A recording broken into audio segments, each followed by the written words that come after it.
Di dunia pasca apokaliptik, hewan-hewan mulai bertindak jauh lebih agresif dan brutal. Tak lama berselang, manusia pun mulai menunjukkan perilaku serupa. Mereka berubah menjadi zombie sepenuhnya, kehilangan akal budi, tak lagi merasakan takut atau sakit, hanya didorong oleh naluri untuk memangsa daging dan darah segar. Di tengah kekacauan itu, sang protagonis kehilangan seluruh kerabatnya. Namun, karena suatu alasan yang tak masuk akal, ia berhasil kembali ke masa lalu, memberinya satu kesempatan lagi untuk memulai semuanya dari awal. Dengan itu, mari kita masuk ke dalam ceritanya. Bab 1. Hal pertama yang dilakukan pria itu setelah kembali ke satu hari sebelum kiamat adalah menyembelih semua sapi di peternakan keluarganya. Sapi-sapi itu adalah sumber pendapatan utama keluarga Jiao. Para tetangga yang melihatnya terperangah, berbisik bahwa dia sudah kehilangan akal. Mantan pacarnya ada di dekat sana, mengejeknya dan berkata bahwa meskipun dia berhasil menjual semua sapi itu, dia tetap tidak akan menikahinya. Lagi pula, dia sudah mendapatkan pacar kaya untuk menggantikannya. Sebelum wanita itu selesai bicara, Ju memotong, "Pergilah, jangan buang waktuku. Aku harus menyembelih sapi-sapi ini." Saat itulah orang tua Jiao muncul. Dengan panik, ayahnya berteriak, "Apa yang sebenarnya terjadi? Jika ada masalah, bicaralah pada kami. Bagaimana kita bisa bertahan hidup jika kau menyembelih semua ternak kita?" Saat Joe mendengar suara ayahnya, ia membeku. Golok di tangannya terlepas dan menghantam tanah. Ia berlari dan memeluk mereka erat-erat. Suaranya gemetar. "Senang sekali bisa melihat kalian lagi. Kali ini, aku bersumpah akan melindungi kalian, apapun yang terjadi." Orang tuanya menatapnya dengan penuh kebingungan melihat perilakunya yang aneh. Tapi Joe tak berhenti. Ia berkata, "Tidak ada waktu untuk menjelaskan. Kalian hanya perlu mempercayaiku. Kita harus membunuh semua ternak sekarang dan menjual dagingnya. Setiap menit sangat berharga." Ayahnya menatap mata putranya, ragu sejenak, lalu mengangguk. "Baiklah, aku percaya padamu. Bagaimanapun, putra mereka adalah satu-satunya orang di desa yang bergelar sarjana. Jika dia seserius ini, pasti karena dia tahu sesuatu yang tidak mereka ketahui." Ibunya menghela napas panjang, meningsingkan lengan bajunya, dan diam-diam ikut menyembelih. Orang-orang yang menonton menatap dengan tidak percaya. Seluruh keluarga itu sudah gila, bukan? Joe memeriksa waktu. Hanya tersisa beberapa jam sebelum segalanya hancur. Ia menoleh ke kerumunan dan berteriak, "Aku butuh 3 orang untuk membantuku menyembelih ternak ini. Upahnya $800 untuk masing-masing." Pria-pria pengangguran di sekitar segera bersemangat, saling dorong dan berteriak untuk mendapatkan uang itu dengan cepat. Joe memanggil tukang daging setempat dan menjual semua daging dengan harga setengahnya, dengan satu syarat, harus tunai dan cepat. Orang tuanya menonton dalam diam, dengan hati hancur, saat sapi-sapi yang telah mereka pelihara bertahun-tahun berubah menjadi daging dan uang dalam beberapa jam saja. Tapi, Jiao tidak berhenti untuk menjelaskan. Ia memasukkan uang itu ke sakunya dan berkata, "Aku harus pergi ke kota." Sebelum pergi, ia menoleh ke belakang dan berkata dengan tegas, "Tetaplah di dalam. Apapun yang kalian dengar, jangan buka gerbangnya. Tunggu aku." Kemudian ia melompat ke truk pickup dan melesat di jalan tanah. Joe lalu berkata bahwa tinggal 2 jam lagi sebelum kiamat dimulai. Pertama, hewan-hewan akan menjadi liar dan menyerang apa saja yang terlihat. Setelah itu, manusia akan mulai menunjukkan gejala yang sama. Selain itu, siapapun yang terluka atau digigit zombie juga akan berubah menjadi salah satu dari mereka. Setelah sebulan, separuh dunia akan terinfeksi, dan dalam setahun, hanya tersisa beberapa juta penyintas. Di kehidupan sebelumnya, ia kehilangan keluarganya karena bencana mendadak itu. Namun meski dia tidak tahu alasan reinkarnasinya, ia tidak akan membiarkan itu terjadi lagi. Jadi, ia membeli semua yang bisa ia temukan untuk pertahanan diri. Kemudian, ia mampir ke apotek dan mengosongkan semua persediaan darurat dari Rakrat. Tapi satu hal masih kurang. Lebih dari segalanya, Joe membutuhkan bubuk mesiu. Ia tahu bahwa saat kiamat dimulai, mereka yang memiliki senjata api akan memegang kendali. Ia mengambil sisa uangnya dan pergi ke toko yang secara kasat mata menjual kembang api. Namun di balik pintu tertutup melayani perdagangan bubuk mesiu ilegal. Masalahnya, pemiliknya tidak lain adalah Helia Ingi, pria yang merebut pacarnya. Joe masuk dan melempar kantong uang ke meja. Lee mengangkat alis dan tertawa. "Wah, lihat siapa yang kembali. Masih terobsesi dengan gadis itu." Jiao bahkan tidak berkedip. "Aku di sini untuk urusan bisnis. Berapa sisa bubuk mesiu yang kau punya? Aku ingin semuanya." Senyum Lee memudar. Nada suaranya berubah. "Kita berbisnis secara legal sekarang. Kami tidak menjual barang ilegal." Joel tersenyum sinis. "Kau yakin?" Karena tahun lalu seorang wanita berjas biru muncul di dekat gunung belakang. "Mau aku menggali makamnya dan bertanya apa yang sebenarnya terjadi di sini?" Wajah Lee memucat. Keringat dingin bercucuran di dahinya. Setelah terdiam lama, ia menoleh ke wanita di sampingnya. Itu Leji yang berkata, "Bawa dia ke gudang." Setelah Ju pergi, Leji bersandar, mengeluarkan tawa dingin. "Jadi, ada seseorang yang benar-benar tahu rahasia kecil kita." Matanya menyipit penuh kebencian. "Kalau begitu, kurasa dia tidak akan bertahan lama." Joe kembali ke rumah dengan membawa persediaan dan segera memanggil kakak laki-lakinya untuk membantu membongkar muatan. Tapi ia membawa kabar buruk. Adik perempuan mereka, yang kuliah di kota, belum juga kembali. Joe membeku. Di kehidupan sebelumnya, dia seharusnya sudah ada di rumah sekarang. Mungkinkah tindakannya yang lebih awal memicu efek kupu-kupu? Hanya tersisa 30 menit sebelum wabah dimulai. Tanpa sepatah kata pun, ia melompat kembali ke truk dan melesat ke arah kota. "Jangan tinggalkan rumah," teriaknya saat pergi. "Apapun yang kalian dengar, jangan buka pintu sampai aku kembali." Ban truk mencicit saat ia menginjak gas, memacu kencang menuju sekolah. Ia tahu sebagian besar infeksi di hari pertama dimulai dari hewan, tetapi sekolah penuh dengan orang, dan begitu virus menyerang, kekacauan akan pecah. Tiba-tiba, truk terguncang hebat, seolah telah menabrak sesuatu. Joe menginjak rem dan melompat keluar untuk memeriksa disiksa. Seekor anjing mutan tergeletak di tanah, menggeliat kesakitan. Mata merah darah, Tari meneteskan lendir hitam pekat. Wabah sudah dimulai. Sementara itu, berita bahwa Jiao menyembelih ternaknya sudah viral. Di sekolah dasar Qinshan, adik perempuannya, Zhu Yang, langsung dijuluki sebagai orang aneh di sekolah. Di dalam kelas, Xiao yang melihat Xiao yang diam saja, dan menjadi semakin berani. Sambil mengayunkan ponselnya, ia mengejek, seluruh keluargamu gila. Kakak kuliahmu membunuh semua sapi hanya untuk menikahi orang Udi. Menyedihkan. Joy meledak, menggebrak mejanya, dan membuat ponsel Xia terbang dari tangannya. Tepat saat itu, guru masuk melihat kekacauan itu, dan diam-diam menyita ponselnya. Setelah kelas, saat Juing sedang membersihkan ruangan, Xia yang menyergapnya, mendorongnya ke lantai, dan mengeluarkan kata, "Kau merusak ponselku, aneh, sekarang kau harus membayar." Namun sebelum dia bisa melakukan apapun, tubuhnya mulai kejang hebat. Semburan darah hitam keluar dari mulutnya, dan ia ambruk di lantai, tercekik dan muntah tak terkendali. Zhao Yi menjerit dan berlari di sepanjang lorong dengan panik. Seluruh sekolah sudah jatuh ke dalam kekacauan, tangisan kesakitan, permohonan pertolongan, dan suara kengerian murni bergema di setiap koridor. Zhao Ying hampir tidak sempat memproses apa yang terjadi. Teman sekelas yang telah menjadi zombie dengan mata melotot dan mulut terkoyak menerjangnya. Ia jatuh ke lantai, lumpuh karena ketakutan. Zombie itu meleset dari serangannya dan menghantam tanah dengan suara keras yang membuakan. Pada saat itu, Xia yang terhuyung keluar dari ruang kelas, kini sudah berubah sepenuhnya. Tubuhnya terpelintir secara tidak wajar dengan seringai mengerikan terukir di wajahnya. Ia menjerit dan menyerbu langsung ke arah Zhu Ying. Namun tepat sebelum dampaknya, Zhu tiba tepat waktu, dan melayangkan tendangan terbang yang membuat Xiaoya terlempar menyusuri lorong, menabrak jendela. Zombie lainnya bangkit kembali, dan Zhu tidak ragu-ragu. Ia menghunus pedang pendeknya dalam satu gerakan cepat. Kepala zombie itu menyentuh tanah sebelum tubuhnya. Zhou berbalik dan melihat adik perempuannya, Zhu Yang, gemetar dan menangis. Mencoba mencairkan suasana, ia menggoda, "Oh, sayang, aku bisa mendengar jeritanmu dari kota sebelah." Di titik lain, mereka berada di dalam mobil dan melihat seekor zombie sedang memangsa seorang wanita. Tanpa berpikir panjang, sang protagonis segera melindas zombie itu. Zhou yang memaksakan senyum gemetar dan berkata, "Itu intens sekali. Apa kita yakin tidak sedang di film horor? Sial." Zhou menatapnya dan bisa melihat kepura-puraannya. Ia berbicara dengan tenang. "Tidak apa-apa untuk menangis. Kau tahu, dunia sudah berubah, dan kita harus belajar hidup dengan itu. Ibu, ayah, dan kakak laki-laki kita di rumah dalam keadaan aman." Zhou yang berhasil tersenyum tipis, tetapi kembali ke desa, di bawah ilusi kedamaian, bahaya sudah mulai terbentuk. Saat mereka tiba dan memastikan semua orang baik-baik saja, Zhou mengangguk. "Aku harus mencari seseorang," ucapnya pelan. Ibunya mulai memprotes, namun Zhu Ying melangkah. "Masuk, biarkan dia pergi," ucapnya dengan suara tenang dan stabil. Gadis yang baru saja lari demi nyawanya kini melihat segalanya dengan jelas. Kakaknya bukan lagi pria yang sama seperti dulu. Xiao merasakan sesuatu bangkit di dalam dirinya. Kekuatan yang berdenyut aneh muncul dari kekacauan di dalam. Itu mentah, tak terkendali, tetapi penuh potensi. Pikirannya beralih ke sesosok figur dari kehidupan masa lalu. Seorang pejuang yang bergerak melewati gerombolan zombie seperti bayangan. Jika ia bisa menemukan pria ini di kehidupan ini, dia akan menjadi sekutu yang berharga. Sementara itu, di gedung komite desa, Xia Xia sedang bersandar di pintu dengan sekuat tenaga. Ia masih percaya penduduk desa hanya panik, tidak memahami keseriusan ancamannya. Tangan besar berwarna abu-abu kebiruan tiba-tiba menghancurkan pintu kayu tersebut. Detik berikutnya, zombie berlumuran darah menyerbu masuk, menggeram dan mencakar. Para pejabat desa lumpuh karena ketakutan, benar-benar kewalahan. Saat segalanya tampak hilang, jendela hancur dan Zhu melompat masuk, pedangnya berkilauan dalam gerakan cepat. Zombie-zombie itu jatuh satu persatu. Ia bergegas ke arah Cawe Xia, memegang wajahnya dengan lembut dan memeriksa tanda-tanda infeksi. Hanya saat ia melihat tidak ada darah atau bekas gigitan, ia menghela napas lega. Ini adalah wanita yang di kehidupan sebelumnya dingin, otoriter, dan hampir tak tersentuh. Tapi sekarang dia terlihat rapuh, hampir seperti manusia biasa. Pada saat itu, pria berkacamata berteriak, "Kenapa kau membunuh mereka? Mereka tetangga kita, orang-orang yang hidup bersama kita selama bertahun-tahun." Zhou menarik napas dalam, berusaha tetap tenang. Mereka bukan manusia lagi. Satu gigitan atau bahkan setetes darah terinfeksi, itu saja yang diperlukan. Mereka zombie sekarang. Pria itu menyesuaikan kacamatanya, suaranya mendengung. "Zombie, itu Song yang lama. Dia hanya mencari cucunya yang hilang. Kita harus memanggil polisi. Biarkan pihak berwenang menangani ini." Pada saat itu, Elie Engine keluar dari ruang belakang, bertepuk tangan, perlahan dengan senyum sombong. "Wow, pahlawan ada di sini. Ya, apa selanjutnya? Mau bilang pemerintah dalam dibalik semua ini?" Ia mengejek, "Zombie, ayolah, kau terlalu banyak menonton film." Nada mengejek itu memicu kepanikan dan kemarahan. Beberapa mulai berteriak bahwa Jiu harus diikat dan diserahkan ke polisi. Tepat saat kekacauan akan meletus, Xiao Kaya melangkah maju dan berteriak, "Cukup, Zhu, baru saja menyelamatkan hidup kita. Percayalah pada apa yang kalian inginkan." Namun penduduk desa itu tidak lagi bertindak seperti manusia. Zhou menatap Xiaoya dengan rasa terima kasih, lalu berbicara dengan tegas, "Jika kalian masih tidak percaya padaku, aku bisa menunjukkan kebenarannya. Ayo ke hutan di belakang gunung." Leji, dengan mata menyipit, sudah memperhatikan perilaku aneh Xiao di kota, menimbun senjata dan persediaan. Sekarang ia hampir yakin pria ini mengetahui sesuatu. Jika Xiao memiliki sesuatu yang bisa mengungkapku, pikir Linji dingin, maka dia harus mati berapapun harganya. Dengan senyum palsu, ia mengumpulkan beberapa preman dan berkata ia akan ikut hanya agar aman. Xiaoya dan pria berkacamata, Huang, juga mengajukan diri. hati. Dia khawatir tentang penduduk desa, dan Huang masih belum mendengar apapun tentang istrinya yang hilang. Kepala desa telah pergi lebih awal hari itu untuk menyelidiki hilangnya orang dan tidak kembali. Saat kelompok itu tiba di gunung belakang, mereka segera menemukan kendaraan kepala desa yang ditinggalkan terparkir di dekat hutan. Joe menyentuh kap mesinnya. Masih hangat. Dia tidak pergi lama, gumamnya, matanya menyipit. Fragmen ingatan dari kehidupan masa lalunya mulai tersusun. Jika semuanya terjadi dengan cara yang sama, hutan ini bisa menjadi titik nol wabah zombie pertama. Namun bahkan setelah mencari di seluruh gunung, kelompok itu tidak menemukan apapun sampai Joe melihat pintu masuk gua yang tersembunyi di antara bebatuan. Tanah itu ternoda darah dan udara berbau busuk. Segala sesuatu menunjukkan zombie telah melewatinya. Aku akan masuk untuk pemeriksa, kata Joe tanpa emosi. Leji segera mengejeknya, melontarkan provokasi. Atau mungkin kau hanya ingin masuk ke sana untuk menghancurkan bukti. Apa? Mau menyembunyikan tempat kejadian perkara kecilmu di sana? Joe, ia menatapnya dingin. Jika kau takut, tetaplah di sini. Jika tidak, ikuti aku dan diamlah. Tepat saat Joe hendak memasuki gua, sesosok figur muncul dari bayang-bayang. Wang berteriak kegirangan. Itu istrinya yang hilang. Ia bergegas maju dengan tangan terbuka, tetapi di detik berikutnya, Si memamerkan gigi-giginya dan menerjang langsung ke tenggorokannya. Jangan sentuh dia. Joe bergerak dalam sekejap, menancapkan pedang di antara rahannya tanpa ragu. Ia menancapkan pedang dalam-dalam dan membunuhnya, lalu berbalik menatap Huan. Pria itu menjerit pilu dan mengayunkan tongkat kayu ke arahnya. Kau membunuhnya, kau membunuh istriku. Tapi Joe dengan cepat menjatuhkannya ke tanah dan tetap tenang. Suaranya rendah dan berat. Aku tahu kau terluka, tapi Sin sudah pergi. Aku mencoba menjaga kita semua tetap hidup. Huang terhuyung berdiri kembali. Suaranya pecah karena sakit dan marah. Mudah bagimu untuk bicara. Bagaimana jika aku membunuh keluargamu tepat di depan matamu? Bisakah kau tetap tenang saat itu? Kata-kata itu menghantam Chu seperti tamparan. Pikirannya kembali ke kehidupan masa lalunya, ke tubuh orang-orang terkasih yang terbaring dingin dan berdarah. Ia menahan napas, lalu dengan geraman, mencengkeram Huang dan mengangkatnya ke udara seolah dia tidak berbobot. Matanya menajam seperti pedang. Di kehidupan ini, tidak ada yang mengancam keluargaku dan lolos begitu saja. Ia mengangkat pedangnya, namun sebelum ia bisa menyerang, suara Lin Ji memotong dari samping dengan tawa mengejek. Yah,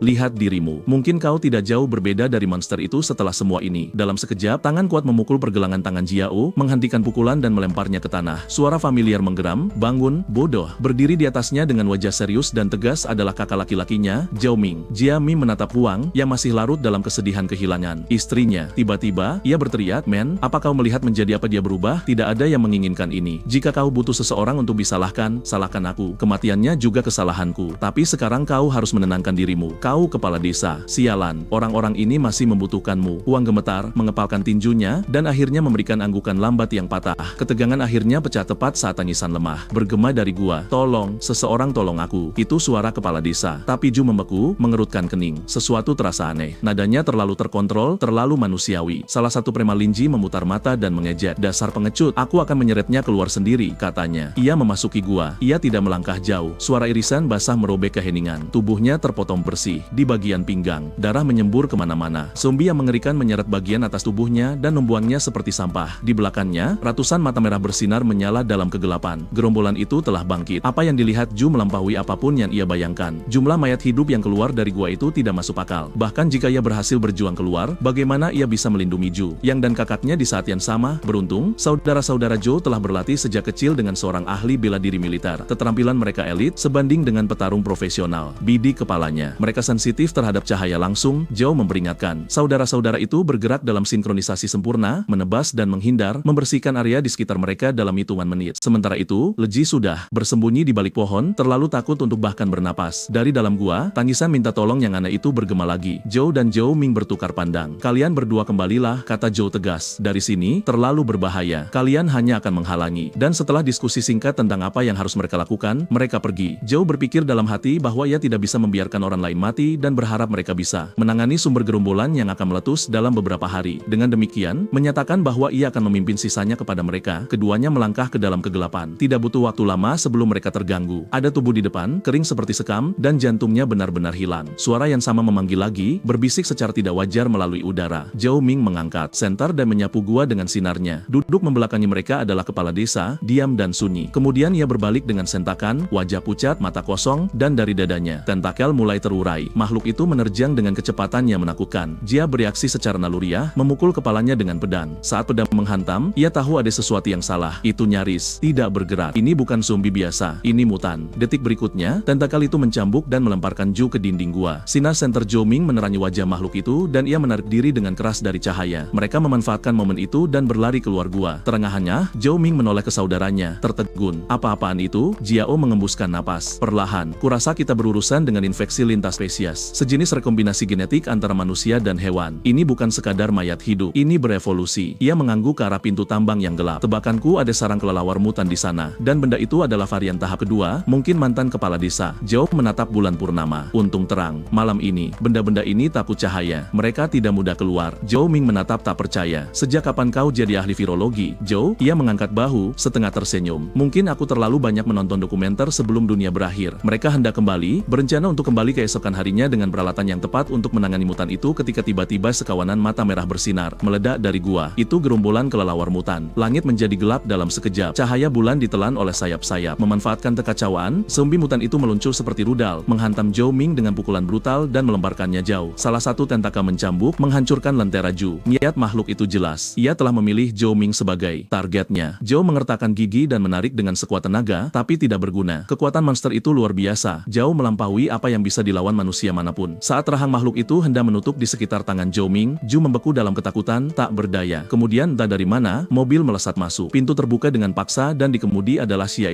Tanpa ragu, dia membidik dan menabrak zombie mutan itu, melemparkannya jauh. Zhou tidak melewatkan kesempatan itu. Ia menyerbu ke depan dan mendaratkan pukulan terakhir, mengakhiri hidup makhluk itu. Apa yang mereka sadari setelah itu adalah itu kepala desa. Xia tampak terguncang. Zhou Ming mengembuskan napas dalam-dalam, suaranya lelah tapi tulus. Jika kau tidak muncul saat itu, kita berdua akan menjadi daging mati. Namun sebelum mereka bisa menatur napas, wajah Zhou memucat. Ia telah melihat bekas gigitan yang jelas di lengan bawah Zhou Ming. Zhou Ming memberikan senyum tipis yang lelah. Maaf, adik kecil. Sekarang kau harus menjaga keluarga. Mengenai apa yang terjadi selanjutnya, aku tidak perlu mengatakannya. Bukan, kata-kata itu memotong Zhu seperti pisau karena jauh di lubuk hatinya ia sudah tahu ia harus menjadi orang yang mengakhiri penderitaan kakaknya. Menghadapi kakaknya yang terinfeksi, Zhe diliputi rasa bersalah. Ia percaya terlahir kembali memberinya kesempatan untuk mengubah nasib untuk melindungi keluarganya. Jadi, mengapa cerita itu terulang kembali? Tiba-tiba, matanya tertuju pada mayat mutan itu. Ia berlari dan menarik pedang dari tengkorak makhluk itu. Kemudian, ia mulai memotong kepala itu berulang-ulang tanpa berhenti. Darah memercik kemana-mana. Zhou Ming mengira adiknya menjadi gila karena sedih, berteriak, "Apa yang kau lakukan? Hentikan itu!" Xiaoya juga menjerit, mencoba menariknya kembali. Tapi Zhou tidak berhenti karena sesuatu baru saja terpikir olehnya. Ia ingat bahwa zombie tingkat tinggi menyerap energi kehidupan dari yang lebih lemah dan memadatkannya menjadi inti kristal yang tersembunyi jauh di dalam tengkorak. Sesaat kemudian, ia menemukannya. Kristal berwarna darah gelap bersarang di bagian belakang otak makhluk itu. Ia menoleh ke Zhou Ming, suaranya tegas, mata penuh harapan. "Kau belum berubah. Kita masih punya waktu." Dan dengan itu, ia mengulurkan kristal tersebut. Zhu berbicara dengan suara berat. "Ini inti zombie yang terbentuk dari materi virus terkonsentrasi. Ini berasal dari sumber yang sama dengan apa yang ada di dalam tubuhmu. Jika kau mengambil ini, ada peluang kau bisa berevolusi menjadi tipi yang kebal dan ditingkatkan. Tapi ada juga peluang kau akan berubah menjadi salah satu monster itu." Zhou Ming nyaris tidak meliriknya sebelum menelannya bulat-bulat tanpa ragu. Jauh ragu, tapi jauh di lubuk hatinya ia tahu itu satu-satunya kesempatan mereka. Setelah menelan, Zhou Ming tersenyum serius. "Kau punya itu selama ini, bisa saja menghemat dramaku, ya? Jadi, kapan efeknya muncul?" Zhou menjawab terus terang. "Dalam 2 hari." Zhou Ming mengangguk, menatap ke arah gua. 2 hari. Mengerti. Jika aku tidak keluar saat itu, segel pintu masuknya. Baiklah, tapi jika aku keluar dengan kekuatan super, jangan sampai cemburu. Melihat kakaknya berjalan pergi begitu santai, Zhou akhirnya merasa beban di dadanya sedikit terangkat. Ia percaya padanya. Dengan senyum tipis, ia berkata, "Aku akan menunggumu." Uji telah mendengar seluruh percakapan itu. Senyum sinis merekah di wajahnya. "Jadi begitu rupanya. Baiklah kalau begitu, biar ku percepat segalanya." Keesokan paginya saat matahari terbit, Zhou yang memasuki kamar Xiao mengenakan baju sirah pertempuran buatan. "Bro, waktunya bangun." Zhou menoleh dan menatapnya dengan ekspresi kalah. "Apa yang kau pakai terlihat seperti sesuatu dari cosplay skifi murah." Zhou yang membusungkan dadanya dengan bangga. "Kau bilang kita perlu memperkuat pertahanan. Aku menghabiskan sepanjang malam membuat baju sirah ini. Keren, kan?" Ia menunggu pujian, tapi Zhou hanya mengulurkan jari dan menusuk baju sirah itu, membuat Zhu yang menggelinding keluar ruangan seperti tong. Zhou menatap kosong. "Ini bajumu, apa yang akan kau lakukan saat zombie datang?" Menggilas mereka sampai mati, menggelengkan kepala, ia melangkah keluar hanya untuk melihat ayahnya menyeimbangkan diri di tangga, menyusun batu bata untuk memperkuat tembok halaman. "Pak Zhou," panggilnya. Zhu akhirnya bangun. Ia melompat turun dari tembok, mengambil tong bubuk mesiu, dan berjalan mendekat dengan seringai lebar. "Dari mana kau dapat itu?" "Oh, ayolah, Nak. Ayahmu masih menyimpan beberapa tong di sekitar untuk bersenang-senang." Zhou menghela napas di sampingnya. "Ayah, itu bubuk mesiu, bukan mainan." Tapi Pak Xiao sudah melemparkan tol itu ke bahunya dan lari sambil tertawa. "Satu saja, kau sangat pelit." Melihat ayahnya begitu bersemangat, Zhe bergumam, "Tolong jangan meledakkan rumahnya." Tiba-tiba, suara keras datang dari halaman belakang. Tidak, ayahnya tidak meledakkan dirinya sendiri dengan tong bubuk mesiu. Faktanya, ia berbalik dan melihat ibunya dengan penggorengan diikat di kepalanya, memegang trisula, berdiri dengan kuat di atas alat latihan yoga, berlatih dengan adik perempuannya yang meniru gerakannya. Zhao menonton adegan itu dan berpikir, benar-benar ibu dan anak. Kemudian ia memanggil dengan keras, "Hei, Bu, apa ada sarapan hari ini?" Tanpa menoleh, ia menjawab, "Buat sendiri." Ibu sibuk dan kembali menyempurnakan tekniknya dengan garpu. Zhao menghela napas lagi. "Kurasa aku akan keluar." Xuxia telah berdiri di pintu Zhao untuk sementara waktu. Hampir membunyikan bel ketika pintu terbuka dari dalam. Zhao melangkah keluar. "Terkejut melihatmu di sini. Apa yang kau lakukan di luar?" Xiaoya menundukkan kepalanya, ragu-ragu, dan kemudian seolah mengumpulkan keberanian, menatapnya dan berkata dengan keras, Aku butuh bantuanmu dengan sesuatu." Zhao berkedip, "Bantu apa?" Pada saat itu, ibunya juga muncul di pintu. Ketika melihat siapa itu, ia tersenyum hangat. Xia memberikan anggukan sopan kecil. "Terima kasih, Bu, tapi saya tidak akan lama. Saya datang untuk berbicara denganmu." Ia menoleh padanya, nada serius. "Komite desa sudah mulai mengatur pertahanan. Sejauh ini berjalan lancar, tapi saya menghubungi kantor polisi daerah tadi malam, dan sejak saat itu, tidak ada apa-apa. Tidak ada pesan. Dan pagi ini, sama sekali tidak ada sinyal." Zhao dengan cepat memeriksa ponselnya. Tidak ada sinyal. Ia mengerutkan kening. "Aneh, ini tidak terjadi terakhir kali." Xia melanjutkan, suaranya tegang. "Sesuatu tidak beres. Jika kita terisolasi, kita mungkin melewatkan sesuatu yang krusial, seperti bala bantuan yang mungkin sedang dalam perjalanan." Ia menatap matanya. "Zhu, aku butuh kau ikut denganku ke daerah. Kita harus mencari tahu apa yang sedang terjadi." Zhao terdiam, tanpa khawatir dengan permintaan itu. Xia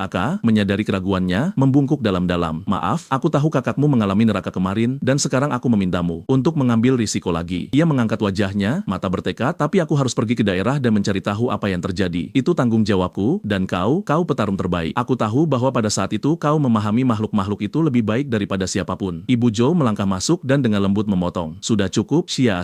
Jika bukan karena kau kemarin, putra bodohku, ini mungkin bahkan tidak akan kembali." Xia menoleh ke arah suara itu. Terkejut, Nona Zhao menambahkan, "Apa yang terjadi padaku adalah pilihannya. Jangan menyalahkan dirimu sendiri." Xia, tunggu di sini sebentar." Lalu ia menoleh ke putranya. "Ayo, ikut ibu." Zhao menatap ibunya dan mengikutinya masuk. Di dalam, ia diam-diam menggeledah rak kayu tua tanpa menoleh. Ia berbicara pelan. "Ayahmu dan ibu adalah orang tuamu. Kami seharusnya tidak menahanmu. Kami di sini untuk melindungimu, bukan untuk membebanimu. Lihat dirimu, sudah dewasa dan masih membuat adikmu khawatir." Dengan itu, ia mengeluarkan pedang panjang yang dibungkus kain tua. Waktu telah membuatnya tua, tapi pedang itu masih berkilau samar. Zhao dan Xia berjalan berdampingan menuju daerah, meninggalkan desa. Ibu Zhao berdiri diam di gerbang, menonton sampai sosok mereka menghilang ke kejauhan. Senyum samar muncul di wajahnya saat ia bergumam pada dirinya sendiri. Mereka berdua pasangan yang serasi, bukan? Sementara itu, jauh di dalam gua, Zhao Ming tetap tak bergerak, menunggu tubuhnya bereaksi terhadap mayat zombie yang baru saja ia telan. Tiba-tiba, ia mendengar langkah kaki mendekat. Berpikir, itu adalah adiknya, ia membuka mulut. "Tunggu, jangan mendekat dulu." Kemudian, ia merasakan sesuatu yang basah melewati sepatu botnya. Dengan ekspresi serius, ia mencelupkan jarinya ke cairan itu dan membawanya ke hidungnya. Saat ia menciumnya, ekspresinya berubah. Itu bensin. Sebelum ia bisa bereaksi, percikan api menyala di pintu masuk gua. Ledakan memekakan telinga meletus. Api meraung melalui terowongan dan Zhao Ming ditelan api dalam sekejap. Sementara itu,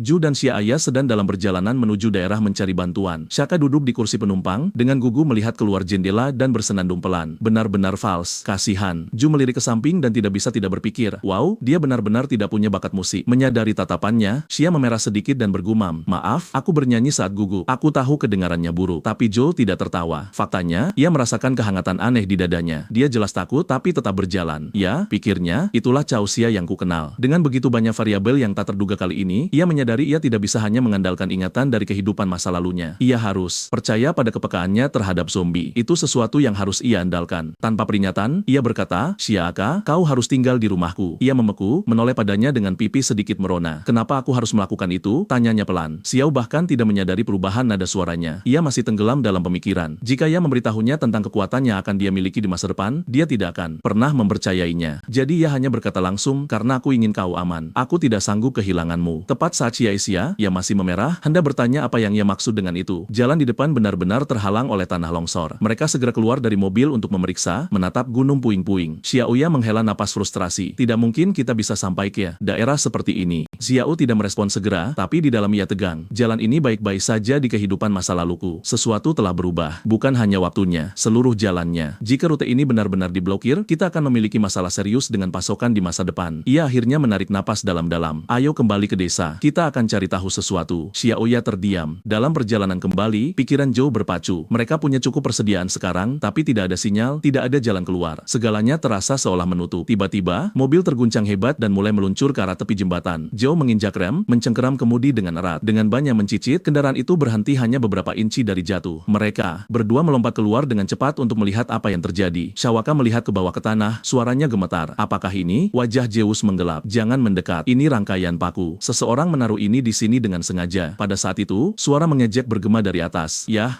Zeus, tidak butuh waktu lama bagimu untuk bermanja dengan kepala desa kita yang cantik. Hah, harus kuakui, aku terkesan. Mereka melihat ke atas dan melihat Lee berjongkok di pagar, memutar pistol di antara jari-jarinya. Mata Joe penuh ancaman saat ia menatap dengan dingin. Apa yang kau inginkan, Lee? Apa yang kuinginkan? Kau memusnahkan separuh kruku tadi malam. Ingat, sebagai pemimpin mereka, aku tidak bisa membiarkan itu berlalu, kan? Ia melompat turun dan mulai berjalan ke arah mereka selangkah demi selangkah. Joe mencemooh, mencari balas dendam, maka pergilah melawan. Zombie, bukan kami. Matanya menyipit. Tapi setelah caramu meringkuk tadi malam, kurasa kau tidak punya nyali. Wajah Ling berubah menjadi amarah. Kau bajingan. Aku akan membunuhmu di sini. Joe dengan tenang meletakkan tangannya di gagang pedangnya. Senyum dingin terbentuk. Silakan, coba aku. Tapi tepat saat ketegangan memuncak, Linji tiba-tiba memutar pistol dan menembak ke arah Xia. Tanpa peringatan, tembakan terdengar dan dia ambruk, darah menyebar di bajunya. Joe membeku, mata melebar. Lee, raungnya. Kau bajingan sakit. Lee meledak dalam tawa. Itu lebih seperti itu. Sekarang kau merasakannya. Ia menyeringai kejam. Jika aku ingin menyakitimu, aku akan mengejar orang-orang yang paling kau pedulikan. Leji menyeringai jahat. Oh, dan aku hampir lupa memberitahumu. Aku melihat kakakmu digigit tadi malam. Kau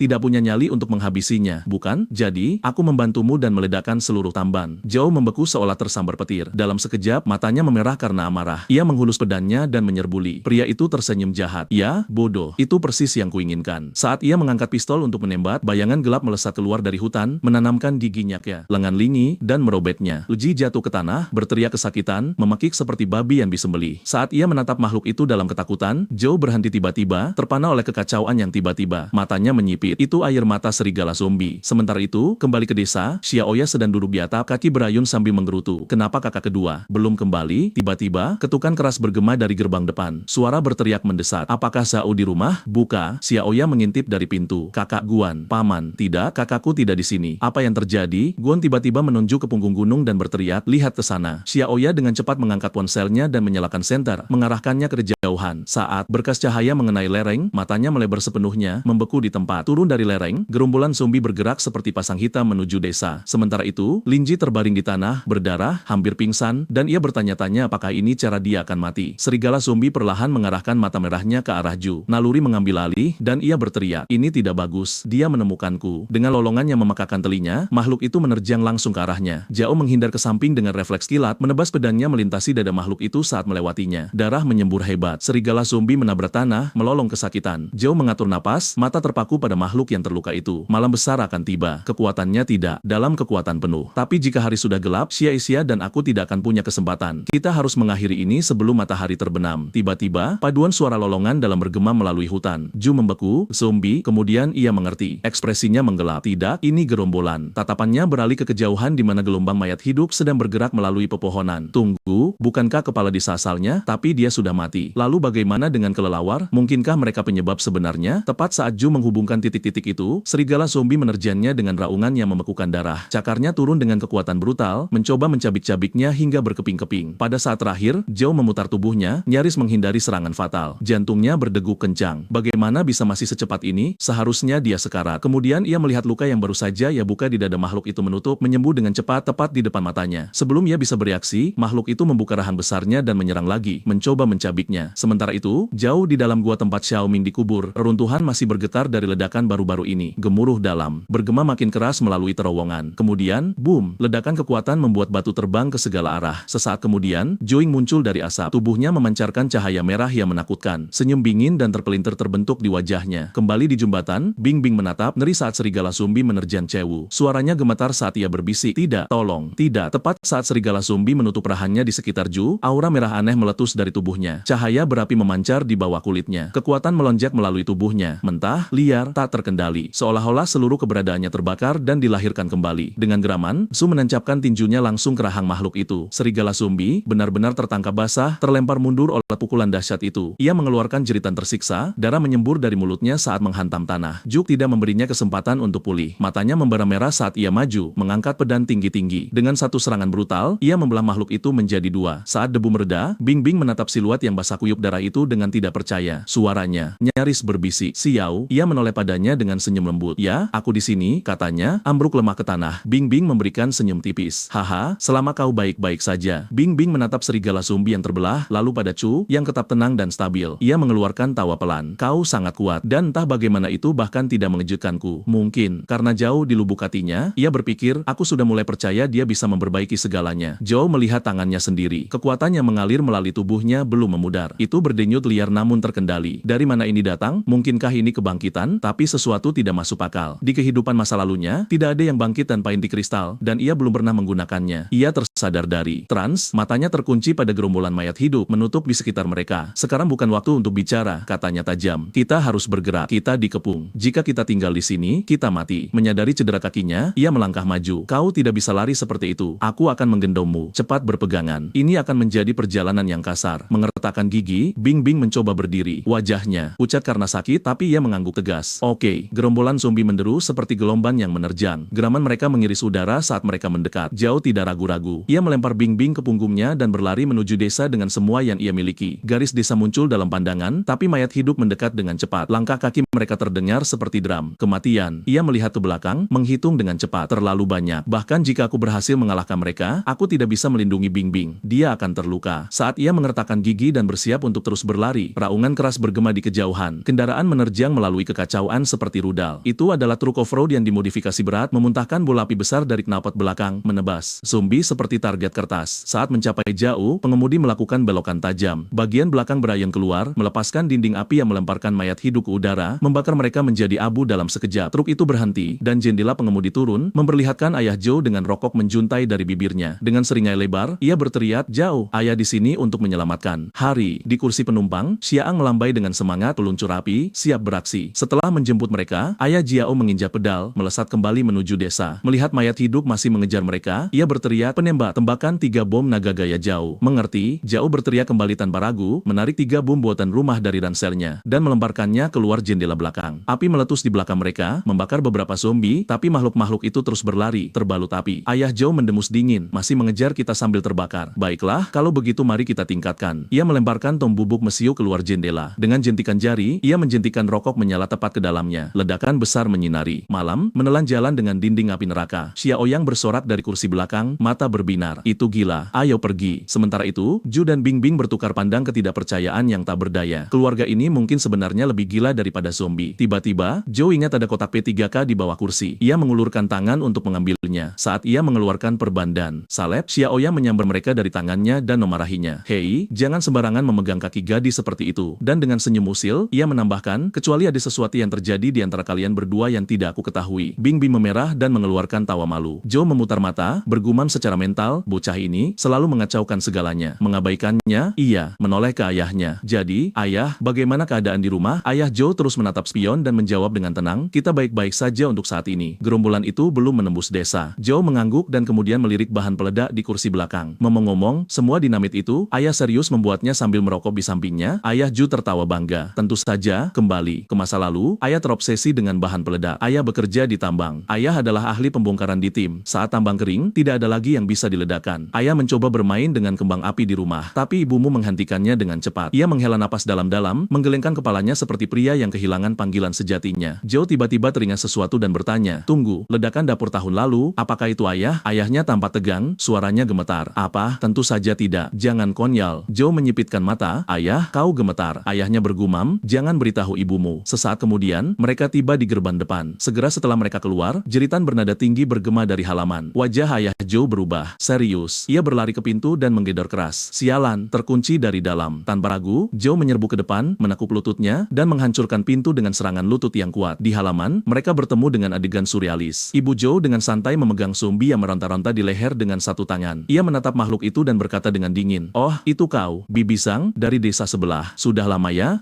Ayah Zhou dan Ying mengintip dari balik pintu yang hancur, bergidik melihat ekspresi marahnya, dan diam-diam bersembunyi di balik tembok. Zhou berdiri di depan, dengan hati-hati, memanggil, Bu. Ia bahkan tidak menatapnya. Masih memegang penggorengannya, ia menggeram pada zombie itu. Jadi, kau benar-benar melompat untuk menakutiku, ya? Kau pikir hanya karena kau berubah jadi ini, kau tidak perlu membayarku kembali? Ibu Zeus memukul penggorengan dengan marah ke zombie wanita itu. Dan satu hal lagi, terakhir kali kita main kartu, kau masih berhutang 500 padaku. Aku memberi putramu $600 saat dia pergi kuliah. Tapi saat anak sulungku lulus, kau tidak memberinya sepeser pun. Dan kau punya nyali untuk bergosip tentang kami. Kau pantas mendapatkan ini. Zhou menatap adegan itu dengan syok, perlahan mendekati ayahnya. Kapan ibu menjadi sekuat ini? Pikirnya. Ayahnya mengambil napas lambat dari rokoknya. Dia selalu seperti itu. Saat itu, ibumu adalah wanita yang paling ditakuti di 10 desa. Butuh 3-5 pria hanya untuk bisa mendekatinya. Segalanya hanya tenang setelah dia bertemu denganku. Sejujurnya, dia memaksa ayah untuk menikahinya. Penggorengan terbang menghantam bagian belakang kepalanya. Dari dalam halaman, suara istrinya terdengar dingin dan tajam. Pembohong, kau yang memohon untuk menikah denganku. Ia berbalik dan menembakkan tatapan marah, dan kau menghancurkan gerbang depan seperti semacam pahlawan.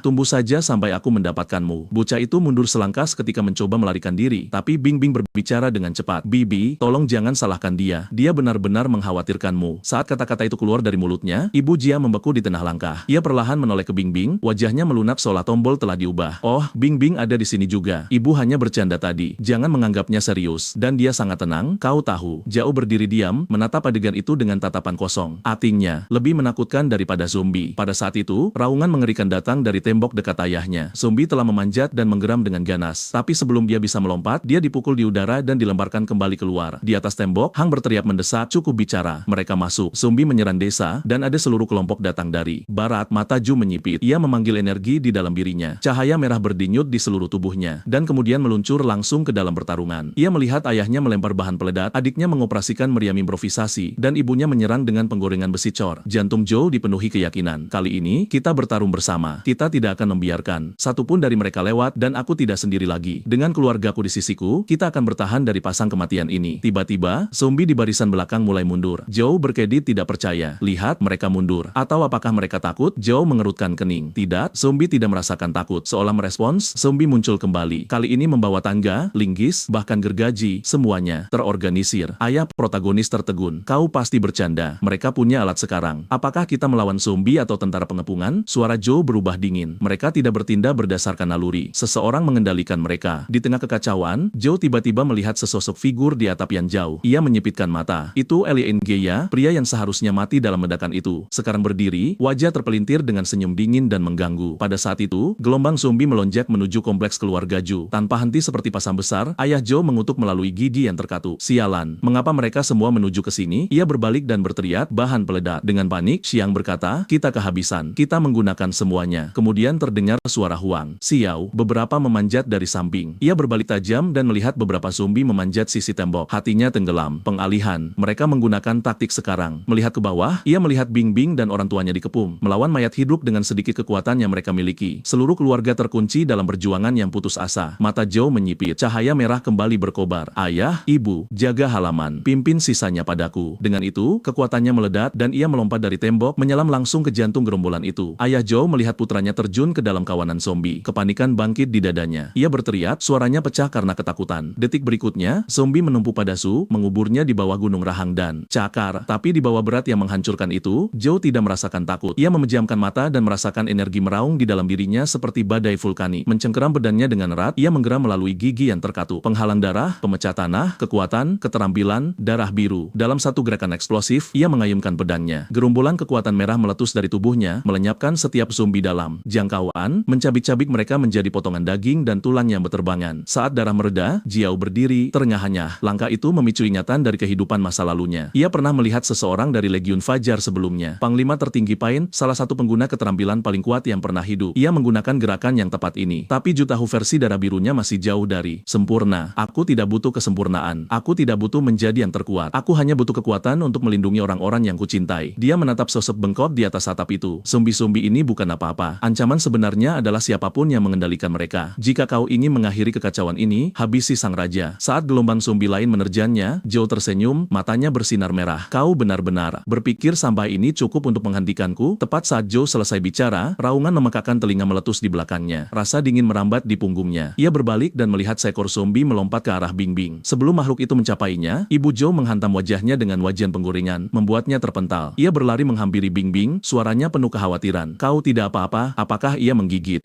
Bingbing, yang terengah-engah, menggelengkan kepalanya. Aku baik-baik saja, Bibi Gexi. Di mana Xiao? Aku melihatnya melompat sedetik yang lalu dari halaman depan. Xia yang berteriak penuh semangat. Aku melihatnya, dia tampak seperti pahlawan super, membelah zombie itu seolah bukan apa-apa. Dia akan baik-baik saja. Namun sebelum kata-kata itu tuntas, dentuman keras menggema di udara. Semua orang terpaku. Perlahan, ia berbalik. Dan, di sana, di antara bebatuan pecah dan debu, Zhu terluka, berusaha bangkit. Ia berteriak, semuanya, mundur. Jangan mendekati reruntuhan. Di depannya berdiri seekor zombie beruang mutan, 2 kali ukuran truk, dengan mata bercahaya dan serpihan baja merah menonjol dari tulang punggungnya. Setiap napas yang ia hembuskan mengeluarkan uap seperti asap dari tungku. Ia bukan hanya sekadar melihat, ia sedang berburu. Tubuh Zhou gemetar menahan sakit, tapi ia memaksakan diri untuk berdiri, mengepalkan tinjunya, mata terkunci pada sang monster, suaranya rendah dan penuh tekad. Hanya aku yang bisa menghadapi ini sekarang, dan aku tidak akan membiarkan keluargaku terluka. Tidak lagi. Mata Zhou berkobar merah saat ia melepaskan setiap tetes kekuatan di dalam dirinya. Badai energi merah darah meletus di sekelilingnya seperti api liar. Ia berdiri kokoh di hadapan beruang mengerikan itu. Gigi terkatu. Jika aku harus mati hari ini, aku akan mati demi melindungi keluargaku. Di halaman, ayah, ibu, dan saudarinya menjerit panik. Jiao tidak bergeming sedikit pun. Zombie beruang raksasa itu meraung dan menerjang, cakarnya turun bagai pisau guillotine. Jiao menghindar ke samping di detik terakhir, namun sebelum cakar itu bisa menghantamnya. Hantaman gemuruh bergema, diikuti suara yang familiar.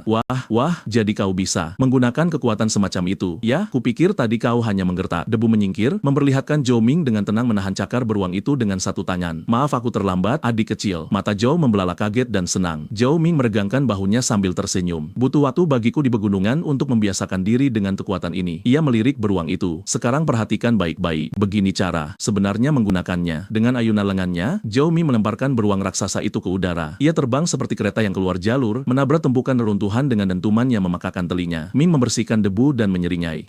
Masih bernapas? Ya, dasar bajingan tangguh. Hamster raksasa ini. Ming berbalik dengan tenang dan berkata, Men, serahkan sisanya padaku. Pergilah tangani apa yang hanya kau yang bisa. Ia berbalik perlahan, masih berdiri di atap yang jauh. Kenangan dari kehidupan masa lalunya membanjiri pikirannya. Keluarganya tewas di hadapannya. Jeritan tak berdayanya di malam hari. Kepahitan, kemarahan, mimpi buruk yang tak berkesudahan. Kali ini, dengan kekuatan di tanganku, aku akan menghancurkan segala sesuatu yang mengancam mereka. Jiao melangkah maju, suaranya dingin dan tajam. Jadi, kau masih hidup, ya? Uji berbalik perlahan. Lengannya yang dulu putus kini telah digantikan oleh cakar serigala yang mengerikan. Ia mengeluarkan tawa parau yang rendah. Tidak, sekarang kau berbicara dengan orang lain. Lingi yang dulu sudah mati. Ia menyeringai dengan mata liar dan taring yang menyembul. Tubuh ini telah bebas dari batas-batas kemanusiaan. Zhou, separuh zombie, separuh manusia. Kecerdasan dan kendali dalam satu jiwa. Aku mengomandau kawanan ini. Aku mempertahankan pikiranku. Di kiamat ini, aku adalah raja di bawah kawanan zombie. Gerombolan itu maju menuju bangunan. Ling, berdiri dengan mata terpejam, bermandikan gelombang kekuatan gelap yang melonjak melalui tubuhnya. Ia menyeringai. Kau tahu, Jay, aku harus berterima kasih padamu. Jika kau tidak memotong serigala zombie itu menjadi berkeping-keping, aku tidak akan mendapatkan inti kristal itu tersaji di piring perak untukku. Suaranya merendah, bibirnya melengkung menjadi senyum kejam. Aku telah memikirkan bagaimana aku harus membalas hadiah itu, dan akhirnya aku memutuskan. Dia bahkan tidak sempat menyelesaikannya. Kilatan baja tunggal. Pedang Zhou menebas dengan keras. Kepala Elia Ingge terbelah menjadi dua. Darah menyembur keluar. Zhou menyerungkan pedangnya dengan ekspresi dingin. Masih pengecut yang sama, hanya mulutnya yang lebih besar. Dan kau pikir kau punya hak menyebut dirimu raja? Ia berbalik, matanya menyapu. Medan perang. Sekarang setelah Halji tumbang, kakakku seharusnya punya tekanan lebih sedikit di pihaknya. Tapi kemudian tawa dingin bergema di belakangnya. Itu saja, Zhou membeku. Ia berbalik perlahan, hanya untuk melihat tubuh Halji bangkit kembali. Luka di tengkoraknya menutup dengan sendirinya. Dagingnya berdenyut. Tulang-tulangnya menyatu kembali dengan suara retakan yang menjijikan. Mata Lik ini bersinar merah tajam saat ia tersenyum. Suaranya lebih dalam, lebih monster. Akui saja, Leji, pedangmu tidak bisa membunuhku. Mata Zhou membelalat. Ia segera mengangkat pedangnya di depan dada. Ia mewarisi regenerasi serigala zombie itu. Aku harus mengakhiri ini sekarang. Namun sebelum ia bisa menyerang, Leji muncul di sampingnya seperti bayangan. Suaranya menetes seperti racun ke telinga Zhao. Kita sama, Zhou. Ini adalah era kita. Bergabunglah denganku. Yang mati akan melayani kita. Yang hidup akan memberi kita makan. Umat manusia akan berlutut seperti ternak di bawah kekuasaan kita. Ia memberi isyarat ke arah gerombolan yang mendekat. Aku bahkan membawakanmu hadiah kecil. Aku melenyapkan garis keturunan rendahan bisa sekitarmu untuk menyiapkan rumah bagi pemerintahan kita. Pasang surut zombie sudah mencapai tembok. Di halaman, orang tua Jiao dan yang lainnya berjuang untuk mempertahankan garis pertahanan. Di dekat sana, Paman Neo berteriak. Di sana, sisi barat mulai runtuh. Ayah Jiao terengah-engah, keringat mengalir di wajahnya. Bertahanlah sedikit lebih lama lagi. Xia Zhu dan Cao Shu akan segera menyelesaikan ini. Namun sebelum ia bisa menarik napas, hantaman dahsyat mengguncang tanah. Bangkai beruang raksasa jatuh di sampingnya, menerbangkan awan darah dan debu. Dari sisi lain tembok, suara Xiao Ming bergema dengan nada ironis. Men, benda itu benar-benar kuat ya. Mari kita gunakan untuk menutup celah itu. Ayah Xiao berbalik dengan cepat, tegang, namun lega. Xia, bagaimana kakakmu? Xia melihat zombie-zombie mendekat dari segala sisi. Ia mengatupkan rahannya. Tidak ada jalan mundur sekarang. Berbalik ke arah ayahnya, ia berkata dengan tegas, jangan khawatir. Xiao punya potensi lebih besar daripada diriku. Dia akan menyelesaikan ini. Sementara itu, Zhao dihantam lagi oleh Lin Ji. Terlempar terbang dan jatuh ke tanah dengan suara dentuman yang memekakkan telinga. Debu meledak di sekelilingnya. Ia terbaring di sana, darah mengalir dari mulutnya, tubuhnya hancur. Li turun, berjongkok di atas reruntuhan dengan seringai bengkok. Ah, sungguh mengecewakan. Apa hanya ini kemampuanmu, Zhao? Masih ada waktu. Berlututlah sekarang, dan aku akan memaafkanmu karena mengangkat pedangmu melawan rajamu. Tapi sebelum kata-kata itu bisa meninggalkan mulutnya, kilatan merah melintas di udara. Zhao menerjang dengan pedangnya, mengiris dada Lien dan melontarkannya menembus 3 tembok batu. Dengan debu yang masih berputar, Zhao berdiri tegak, matanya tajam, suaranya dingin. Manusia tidak berjalan dengan keyakinan, terutama mereka yang menunjukkan taring pada keluargaku. Ia berbaris menuju sosat yang lunglai di antara runtuhan, pedangnya masih meneteskan darah, dan dengan suara layaknya penghakiman, ia menyatakan, Lin, hanya ada satu hal yang tersisa untuk kulakukan, membunuhmu. Luka di dada Lin mulai menutup hampir seketika saat ia berdiri kembali. Dengan angkuh, ia menjilat darah dari cakarnya. Zhao berdiri di sana dengan darah di cakarnya sendiri, suaranya dingin dan mengancam. Oh, benarkah? Itu sangat memalukan, Zhao. Kalau begitu, aku menghukummu mati. Dalam sekejap mata, ia menerjang. Cakarnya turun seperti guillotinnya tanpa henti, mengiris udara dengan kekuatan yang mengerikan. Zhao nyaris tidak sempat mengangkat pedangnya tepat waktu, percikan api meledak di titik benturan. Dia lebih cepat, lebih kuat. Lengan Zhao berguncang di bawah tekanan. Aku tidak bisa bertahan lebih lama lagi. Serangan demi serangan, menghantamnya. Lin tanpa ampun. Rasa sakit yang membakar merobek lengan Jiao. Luka dalam menganga, menembus bahkan pelindung darahnya. Bereaksi, ia menendang ke belakang dan mendarat beberapa langkah jauhnya. Terengah-engah, ia menatap lukanya, matanya menyipit. Bahkan perisai darah biruku tidak lagi bertahan. Aku mencapai batasku. Di seberang medan perang, Lin mengejeknya, menjilat cakarnya. Mengesankan, Jewu, kau menghindarinya? Aku jujur berpikir aku akan menagumi isi perutmu sekarang. Zhao merasakan kekuatannya menyelinap pergi, pandangannya mulai kabur. Darah biru, auranya berkedip, memudar. Tapi kemudian ia mendongak, mengunci tatapan dengan monster di hadapannya, memberat cengkeraman pada pedang. Jika aku hanya punya satu serangan tersisa, biarkan itu mengakhirinya. Sebelum Xiao bisa bereaksi, Lin muncul tepat di depannya. Ia tersenyum jahat, matanya bersinar merah. Kena kau? Jujur, aku bahkan tidak tahu seberapa kuat aku dalam kekuatan penuh. Jiao ragu sejenak, cukup lama. Cakar uji menebas dadanya, dalam dan brutal. Darah menyembur, menodai tanah. Namun pada saat itu, J merogoh ke dalam manternya. Dengan satu ledakan kehendak terakhir, ia melemparkan bahan peledak rakitan tepat ke wajah Lin. Nikmati kejutannya, keparat. Api menderu, menelan area tersebut dalam kobaran neraka. Dari dalam asap, suara Lin bergema, dingin dan mengejek. Bom Molotov, kau benar-benar berpikir itu akan membunuhku? Saat asap menipis, Lin hanya melangkah keluar tanpa terluka. Tapi Xiao telah menghilang. Ia berkedip dan bergumam. Dia melarikan diri, lalu ia tertawa. Sebuah senyum yang mengerikan. Gila, tidak waras. Haha, darahmu berbau seperti suar di dalam kegelapan. Kau pikir kau bisa bersembunyi dariku? Senyum itu lenyap. Matanya berubah sedingin es. Berlarilah sebanyak yang kau mau, Jiwu. Aku akan menemukanmu, dan saat aku melakukannya, aku akan mencabik-cabikmu bagian demi bagian. Di tempat lain, Zhao ambruk di dalam toko serba ada yang gelap terengah-engah. Ia mencengkeram lukanya. Keringat, darah, dan rasa sakit bercampur, tapi tangannya masih menggenggam pedang. J bersandar pada rat dingin. Matanya terpaku pada lengannya yang terluka. Pendarahan telah berhenti, belum sepenuhnya sembuh, tapi cukup. Ia merasakan kejutan kecil, jadi darah biru bisa menyembuhkan. Tapi kelegaannya tidak bertahan lama. Energinya hampir habis. Hanya satu gerakan tersisa. Satu kesempatan terakhir. Di luar SPBU, suara bergema. Dan kemudian suara LNG menggelegar, kejam dan mengejek. SPBU, benarkah, Zhao? Beberapa orang mati tanpa alasan. Tapi kau memilih peti matimu seperti seorang petani. Cakarnya menggores sebuah fan berkarat. Percikan api terbang di setiap tarikan. Logam itu menjerit protes. Ia memperlambat langkahnya. Suaranya kini rendah dan terhitung seperti predator yang menjelaskan aturan berburuan. Katakan padaku, apakah kau tahu mengapa serigala berburu bahkan saat mereka tidak lapar? Leji berjalan. Perlahan, suaranya hampir penuh hormat untuk menikmati rasa teror, kehancuran harapan yang putus asa. Saat setiap trik cerdas gagal, momen kehancuran murni itulah bumbu terbaik. Dengan seringai bengkok, ia menendang mobil di dekatnya dengan keras. Kendaraan itu terbalik seperti mainan, mendarat dengan dentuman logam. Ia melihat ke tanah, mengikuti jejak darah. Jejak itu mengarah ke sebuah kawat jebakan yang hampir tak terlihat, samar-samar berkilauan dengan bensin. Di atasnya, sebuah molotov kaca, siap jatuh pada sentuhan sekecil apapun. Lin menyeringai terberingai lebih lebar. Kau benar-benar berpikir aku akan cukup bodoh untuk mengikuti jejak menyedihkan ini, untuk berjalan lurus ke dalam perangkapmu seperti orang idiot buta? Ia mengangkat cakarnya perlahan, matanya menyipit. Tidak, aroma darah yang lebih kuat datang dari atas. Dengan lompatan tiba-tiba, Lingi menebas ke atas. Cakarnya merobek atap. Langit-langit hancur, runtuh dalam badai baja dan kayu. Puing-puing terbang, dan di tengah debu, jaket berlumuran darah mendarat di kaki Lingi. Ia mengambilnya, bingung. Matanya menyipit. Jaket, namun sebelum ia bisa bereaksi, Zhou menerjang dari bayang-bayang tepat di depannya. Dalam satu gerakan mulus, ia melemparkan segenggam bubuk ke wajah Lin Ji. Uji menjerit kesakitan, mencengkeram matanya yang terbakar. Zhou melangkah masuk, suaranya tenang dan dingin. Garam itu, kau tidak bisa mencium baunya. Senyum samar terlintas di bibirnya. Tapi sekali lagi, kau tidak bisa merasakan apa-apa lagi, bukan? Tidak bisa melihat juga, kan? Zhou mengambil langkah lain. Suaranya dingin dan presisi. Kau mewarisi kekuatan serigala zombie, tapi juga kelemahan terbesarnya. Hidung serigala memiliki lebih dari 200 juta sel penciuman yang mampu mendeteksi lebih dari 2 juta aroma. Sensitivitas semacam itu membuat garam menjadi penderitaan murni. Ia menatap Linggi yang menggeliat. Kebanyakan orang menurunkan kewaspadaan mereka saat mereka pikir mereka telah melihat menembus perangkap. Kau menyebut dirimu raja, tapi kau tidak berbeda. Hanya anjing buta yang tersedak kesombonganmu sendiri. Uji meraung, matanya penuh amarah. Zhou, aku akan membunuhmu. Aku akan mencabik-cabikmu. Zhou mengangkat pedangnya. Seperti biasa, kau tidak akan mendapatkan kesempatan itu. Energi darah melonjak melalui lengannya, menyelimuti pedang dalam badai kekuatan merah tua. Pembelah dunia, darah biru. Pedang itu turun dalam kilatan cahaya merah. Lin dibanting ke tanah, gelombang kejut mengguncang bumi. Asap memenuhi udara hingga kawah muncul ke permukaan. Zhou berdiri di tepi, menatap ke dalam lubang. Masih hidup, gumamnya. Sial, monster-monster ini benar-benar sulit dibunuh. Lin terbaring hancur di dasar kawah, berdarah dan ternyah-nyah, namun masih menggeram melalui giginya. Aku adalah raja. Aku tidak mati. Namun sesuatu berubah. Matanya membelalak kaget saat ia menyadari cairan naik di sekelilingnya. Kental, berminyak, dan berbau bensin. Apa ini? Teriaknya, kepanikan menggantikan kemarahan. Suara Zhou menembus ketegangan, dingin dan tenang. Koktail molotov kecil itu tidak cukup. Ia berdiri di tepi kawah, menatap ke arah langit. Jadi, kupikir, kenapa tidak melihat apakah tangki bahan bakar bawah tanah penuh bisa mengirim monster sepertimu langsung ke neraka? Nadanya tidak pernah naik. Tidak ada kemarahan, tidak ada rasa takut, hanya ketenangan terakhir. SPBU ini adalah peti matimu. Selamat tinggal. Boom. Kembali ke desa, ayah Jiao berdiri di gerbang, senjata di tangan. Tiba-tiba, ledakan memekakan telinga mengguncang cakrawala. Ia mendungat, bingung. Apa itu? Ya Tuhan. Kemudian bola api terang mekar di kejauhan. Matahari kedua terbit di atas bukit. Ayah Jiao terdiam, menyaksikan cahaya membara di cakrawala. Matahari telah terbit, ia bergumam. Lihat, teriak gadis itu. Bersemangat, semua orang menoleh. Gerombolan zombie di depan mengepung mereka sepanjang malam dan kini mundur. Saat gelombang kematian perlahan surut, para pejuang yang kelelahan akhirnya tersenyum. Lega karena masih hidup. Sementara itu, Zhou menatap matahari yang terbit. Ia tersenyum tipis dan mulai berjalan pulang, tetapi suara lemah memanggil dari belakang. Bersandar pada tembok rusak. Adalah sosok pucat, hampir tidak sadarkan diri. Zhou, bantu aku. Kepalanya terkulai ke depan saat kekuatannya habis. Zhou membeku dan berbalik perlahan. Kembali ke rumah, Xiaoyang berdiri dengan tangan bersedekap menatap kakaknya. Kak, apa kau benar-benar seorang mesum? Pria macam apa yang menyapa gadis di depan umum? Zhou menghela napas jelas frustrasi. Aku hanya ingin memastikan apakah Halikin sudah digigit. Kau tidak bisa begitu saja membawa seseorang pulang hanya karena mereka tampak baik-baik saja. Banyak kelompok musnah karena kesalahan yang sama. Tambahnya, hampir membela diri. Dan aku juga tidak memakai baju, jadi secara teknis itu adil. Zhou memutar matanya. Itu hanya membuatmu terlihat lebih seperti orang aneh. Untung aku menghentikanmu tepat waktu. Zhou mulai membalas, tapi sebelum ia bisa melanjutkan, pintu di dekatnya berderi terbuka. Bing Bing berjalan keluar dengan tenang. Lin baik-baik saja, katanya. Aku sudah memeriksanya. Dia hanya kelelahan secara mental dan fisik. Dia akan segera bangun. Ia berhenti, menatap mereka berdua. Kenapa kalian membuat wajah aneh itu? Xiao meringis, memaksakan senyum. Tidak apa-apa. Kami hanya senang kau baik-baik saja. Xiao Yi menoleh padanya, suaranya sedikit lebih hangat. Terima kasih untuk semuanya, Bing Bing. Bing Bing menurunkan pandangannya dan menjawab dengan lembut. Aku tidak benar-benar melakukan apapun. Kalian adalah orang-orang yang melakukan kerja keras. Setelah istirahat singkat, Wan, Paman Neo, dan Bing Bing bersiap untuk pergi. Mereka ingin menyapu desa untuk mencari penyintas lainnya saat hari masih terang. Bagian dari tugas mereka sebagai anggota Dewan Desa. Tepat sebelum mereka pergi, Ju memanggil Bing Bing, melihat rasa bersalah di matanya. Bing Bing, jangan salahkan dirimu. Tidak ada yang bisa menghentikan zombie yang terus maju. Kita tidak bisa menyelamatkan semua orang, tapi selama kita hidup, masih ada harapan. Bing Bing berbalik, tersenyum lembut. Aku tahu, terima kasih dari mobil. Ming tertawa. Tidak buruk, adik kecil. Kau akhirnya belajar berbicara seperti manusia. Zhao memperhatikan kelompok itu pergi dan bergumam. Kali ini akhirannya. Akhirnya berbeda. Ming mengangkat alis. Hah? Apa yang kau bicarakan? Tidak apa-apa. Lupakan saja. Ia menghela napas. Kemudian ia memutar kunci kontak. From.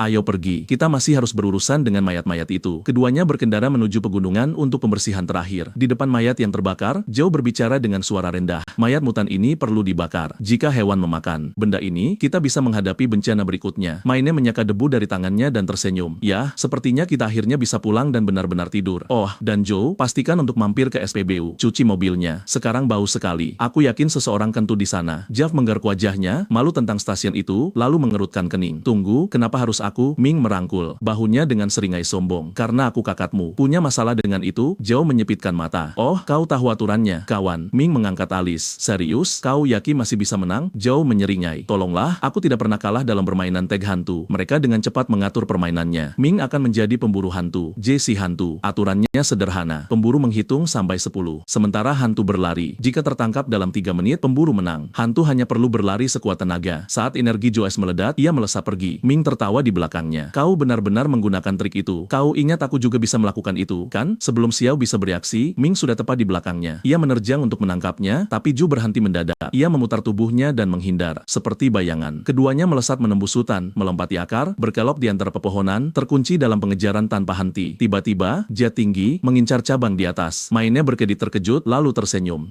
Mau terbang? Ya, tanpa peringatan, ia berlari lurus menuju pohon. Ketika Joe mencapai cabang, pohon itu tumbang dengan dentuman. Terkejut, Ju menyesuaikan diri di udara dan mendarat dengan selamat di belakangnya di tanah. Ming masih tersenyum. Pedang di tangan, baru saja selesai menebas. Pikir kau bisa kabur dengan naik ke atas? Tidak ada kesempatan. Zhao nyaris tidak berhenti saat ia merasakan sesuatu yang masif datang dari belakang. Dia ada di sana. Ia berbalik tepat waktu untuk melihat Ming melemparkan batang pohon utuh ke arahnya. Zhao menyilangkan tangan, bersiap, dan memblokir dengan kekuatan penuh. Kakak beradik itu berdiri diam. Satu mendorong, yang lain menahan, energi berderak di antara mereka. Ming tertawa, suara penuh provokasi, berlari lagi. Adik kecil tidak menanggapi ejekan kakaknya, terlalu fokus menahan beban berat batang pohon itu. Terkesima oleh kekuatan mentah di balik hantaman tersebut, ia menyadari ia tidak bisa menahannya secara langsung dan membiarkan benturan itu membawanya ke belakang. Beberapa saat kemudian, batang pohon itu menghantam sisi tebing dengan dentuman, menerbangkan awan debu dan puing-puing. Maine berdiri di reruntuhan, menggaruk kepalanya dengan malu-malu. Aneh, apakah aku berlebihan? Ia berteriak, kau di bawah sana, tapi tidak ada jawaban yang datang. Saat debu mengendap, ia tidak melihat siapapun. Kemudian kerikil menghantam puncak kepalanya, dan suara Joe bergema dari atas. Waktunya habis, hantu menang. Putaran ini milikku. Joe Ming menatap tebing dan berteriak, kapan kau sampai di sana? Dasar licik. Joe melompat ringan, tersenyum saat ia bersandar di tebing untuk menyerap pendaratan. Aku sudah belajar banyak tentang bagaimana kekuatan kita bekerja, kata Joe, mengangguk. Aku mendapat milikku dengan menyerap tubuh zombie. Kau juga, kan? Joe mengangkat bahu dan menjawab dengan santai. Sesuatu seperti itu. Meskipun dalam pikirannya, ia menambahkan, secara teknis, itu di kehidupan masa laluku. Kemudian ia selesai. Tapi kupikir kemampuanku sedikit berbeda. Aku bisa mengakses kekuatan orang lain. James matanya membelalak terkejut. Tunggu, maksudmu kau bisa menggunakan kekuatanku? Seperti menyalinnya? Itu bukan hanya kebetulan? Joe mengangguk. Sesuatu seperti itu. Kemampuanmu, benteng darah, meningkatkan kekuatan, kecepatan, dan pertahanan. Dan aura merah kecil di sekitarmu itu bisa memblokir sebagian besar serangan fisik. Berdasarkan latihan kecil kita, kupikir aku berhasil mereplikasi sekitar 70%. Zhao Ming mengangkat alis. 70% dan aku masih kalah. Sial. Dan bukan hanya itu. Zhao menambahkan, kurasa aku bisa menilai kemampuanmu secara cukup rinci. Zhao Ming berkedi. Tunggu, apa kita bicara tentang statistik karakter RPG sekarang? Seperti kau punya antarmuka pribadi atau semacamnya? Tidak persis begitu, kata Zhao, menggerakkan jari-jarinya. Lebih seperti insting. Seperti aku bisa merasakan angka di balik kekuatan seseorang. Jika rata-rata stat orang dewasa adalah 20, kekuatan dan kelincahanmu mungkin sekitar 90. Daya tahanmu mungkin 50. Untuk kecerdasan, tunggu. Zhao Ming memotong sambil tersenyum. Jangan katakan itu membuatku lebih pintar juga. Zhao memberikan samping senyum. Sebenarnya, 0. Jujur, melihatmu melawan batang pohon itu agak menyakitkan. Zhao Ming merangkul bahunya dengan geraman main-main. Hati-hati, Nat. IQ 0ku masih bisa merontokkan gigimu. Kemudian ia tiba-tiba teringat sesuatu. Inti beruang zombie itu. Aku menyimpannya di laci punyamu. Mungkin berguna nanti. Kakak beradik itu tidak tahu seseorang di balik pohon sedang memuping percakapan mereka. Malam itu, di kamar Jiao, Zhao Ming masuk saat kakaknya tidur. Dia sedang mencari inti zombie itu. Jika dia menemukannya dan menyerapnya, dia akhirnya akan mendapatkan kekuatan super juga. Keesokan paginya, cuaca cerah dan burung-burung mandi di bawah sinar matahari. Zhao membajak tanah untuk menanam dan mengamankan masa depan mereka. Jiao tidak ingin bekerja, tapi sebagai anak bungsu, ibunya memaksanya. Ia pikir ibunya tidak adil karena kakaknya selalu bebas dan hanya dia yang harus bekerja. Tapi Jie tidak biasa, jadi ia menggunakan kemampuannya untuk mengolah tanah. Laura berada di luar mengumpulkan keberanian untuk mendekati Ji. Ia hanya mengenakan kemeja putih dan tampak menggoda. Akhirnya, ia memutuskan untuk berjalan mengitari sudut dan memanggil Jiao yang berada di depan. Ia terkejut dengan pemandangan di depan matanya. Zhao berbalik dan bertanya apakah semuanya baik-baik saja. Lara mengatakan dia hanya ingin berterima kasih padanya karena telah menyelamatkannya. Zhao menjawab bahwa ia hanya memenuhi janji yang dibuat lama sekali dan bahwa dia tidak berhutang apapun padanya. Gadis itu mengatakan itu tidak masalah. Dia menyajikan teh untuknya dan bertanya apakah dia bisa membantunya lagi di masa depan. Zhao menolak. cepat. Dia tidak tertarik. Gadis itu tidak mengharapkan respons langsung dan bertanya mengapa dia menolak. Zhou menjelaskan bahwa ia berjanji untuk membantu karena Paman Li merawat keluarganya. Dia hanya membayar hutang. Sekarang setelah hutang itu lunas, tidak ada lagi alasan untuk membantunya. Lara tampak sangat kecewa, menunduk dan berkata dengan susah payah bahwa dia mengerti. Setelah beberapa saat, Ji akhirnya membersihkan semua tanah yang telah ia balik. Pemuda itu menyadari bahwa sang Buddha darah belum cocok untuk pekerjaan pertanian dan bahwa ia perlu meningkatkan pengendalian kemampuan tersebut. Tiba-tiba, ada ketukan di gerbang dan saat ia membukanya, ada pengunjung. Setelah mereka menggambarkan situasi di desa, Ji mendengarkan dengan tenang dan menundukkan kepalanya, mengatakan tidak ada yang bisa dilakukan. Sayangnya, tidak ada orang lain yang selamat di desa dan semua orang menjadi sedih mendengar berita itu. Para pengunjung menyalahkan diri sendiri atas kematian itu, merasa bertanggung jawab. Tapi Ju mengatakan itu bukan salah mereka dan bahwa mereka telah melakukan semua yang mereka bisa. Kemudian paman bertanya apa yang harus mereka lakukan sekarang karena mereka tidak tahu cara meningkatkan situasi. Joe menjawab bahwa itu sederhana. Pertama, mereka harus mandi dan kemudian makan malam bersama karena apapun yang terjadi. Yang paling penting adalah mereka masih hidup dan sehat. Setelah beberapa saat, Bing Bing keluar dari kamar mandi dengan rambut basah. Pakaian yang diberikan yang padanya tidak cukup dan dia merasa dia terlihat agak aneh. Pada saat itu, mereka memanggilnya untuk makan malam karena makanannya sudah siap. Dia sedikit malu, tapi berpikir tidak ada yang salah dengan itu. Saat malam tiba, ketika matahari sudah menghilang di Cakrawala, hanya satu rumah yang lampunya menyala di seluruh desa. Persiapan makan malam sedang berlangsung di dapur. Semua orang mengobrol dan bercanda, dan Lydia meminta Bing Bing untuk duduk di samping Joe, dan gadis itu dengan senang hati setuju. Dari kejauhan, gadis lain menatapnya duduk dengan iri, tapi tidak mengatakan apapun. Jiao menawarkan soda dengan senyum dan Bing Bing menerimanya. Kemudian mengangkat cangkirnya dan berkata bahwa sekarang di meja itu adalah semua penyintas desa. Komunikasi belum pulih dan mereka tidak tahu bagaimana keadaan di tempat lain. Tapi semua orang harus bertahan hidup dengan cara apapun. Mereka sudah selamat dari gelombang zombie dan itu berarti mereka sekarang adalah satu keluarga besar dan harus saling membantu di masa-masa sulit. Selain bertahan hidup, mereka juga perlu hidup dengan kemakmuran dan kesejahteraan. Semua orang mengangkat gelas mereka setelah pidato dan bersulang untuk masa depan yang cerah. Tiba-tiba, soda terlepas dari tangan Guju dan dia jatuh dari kursinya. Zhou Ming segera berdiri dan bertanya apakah dia baik-baik saja. Gadis itu berkeringat deras, matanya berubah merah dan geraman yang nyaris tidak terdengar keluar dari mulutnya. Hanya dengan sekali lihat, Zhou menyadari ada yang salah dengan adiknya. Pada saat berikutnya, adiknya tiba-tiba bangkit dan menerjang Jude, berteriak. Dia menggigit lengannya, tapi Ji sudah bersiap dan telah mengaktifkan kemampuannya sebelumnya. Semua orang terkejut dengan perilaku gadis itu, dan tidak tahu apa yang sedang terjadi. Ayah menyuruh putrinya untuk melepaskan kakaknya, mengatakan mereka bisa menyelesaikan semuanya jika ada kesalahpahaman. Seseorang di sana tampak sangat takut dengan pemandangan itu seolah-olah mereka pernah melihat sesuatu seperti itu sebelumnya. Akhirnya, dorongan Xiaoying mulai melemah dan dia perlahan kembali normal. Zhou bertanya bagaimana kabarnya. Gadis itu sadar kembali dan mundur, menatap wajah-wajah bingung di sekitarnya. Semua orang tertegun, dan ayah bertanya pada putrinya apa yang telah terjadi. Dia bingung dan tidak tahu harus berkata apa. Malu dengan begitu banyak mata tertuju padanya, dia meminta bantuan kakaknya. Tiba-tiba, Zhou meninju perutnya. Dia tidak mengharapkannya, dan dia membawanya keluar. Zhou mengatakan dia telah minum terlalu banyak soda dan perlu menjernihkan pikirannya. Semua orang menatap dalam campuran ketakutan dan keterkejutan, tidak mampu mengatakan apapun. Di luar, Xiao Yi mulai menangis karena dia menyadari dia hampir menyerang keluarganya. Xiao memarahi adiknya karena kecerobohannya dan mengatakan dia beruntung masih hidup setelah memakan inti tersebut. Gadis itu meminta maaf dan dengan kesedihan dalam suaranya mengatakan dia juga ingin memiliki kekuatan super. Tapi dari semua pengalaman kehidupan masa lalunya, Zhou benar-benar terkejut dengan adiknya. Dia tidak tahu apa yang akan terjadi jika dia tidak menyadari ada yang salah sejak awal. Sisi Zhou meletakkan tangan di kepala adiknya dan mengatakan dia akan mengajarinya cara menggunakan kekuatan barunya. Untuk memulai, dia harus menutup matanya dan memikirkan kekuatan sebagai aliran udara yang mengalir melalui tubuhnya. Kemampuan itu sudah menjadi bagian dari dirinya, bagian dari instingnya, dan sekarang memiliki kemampuan ini, dia perlu membuka kembali dunia. Gadis itu membuka matanya dan Ju bertanya apa yang dia lihat di depannya. Jia Mi mengatakan dia melihat aliran kehidupan dan rasanya dia bisa mengendalikannya. Dia mengulurkan tangan ke tanaman di depannya dan itu mulai tumbuh dengan cepat di depan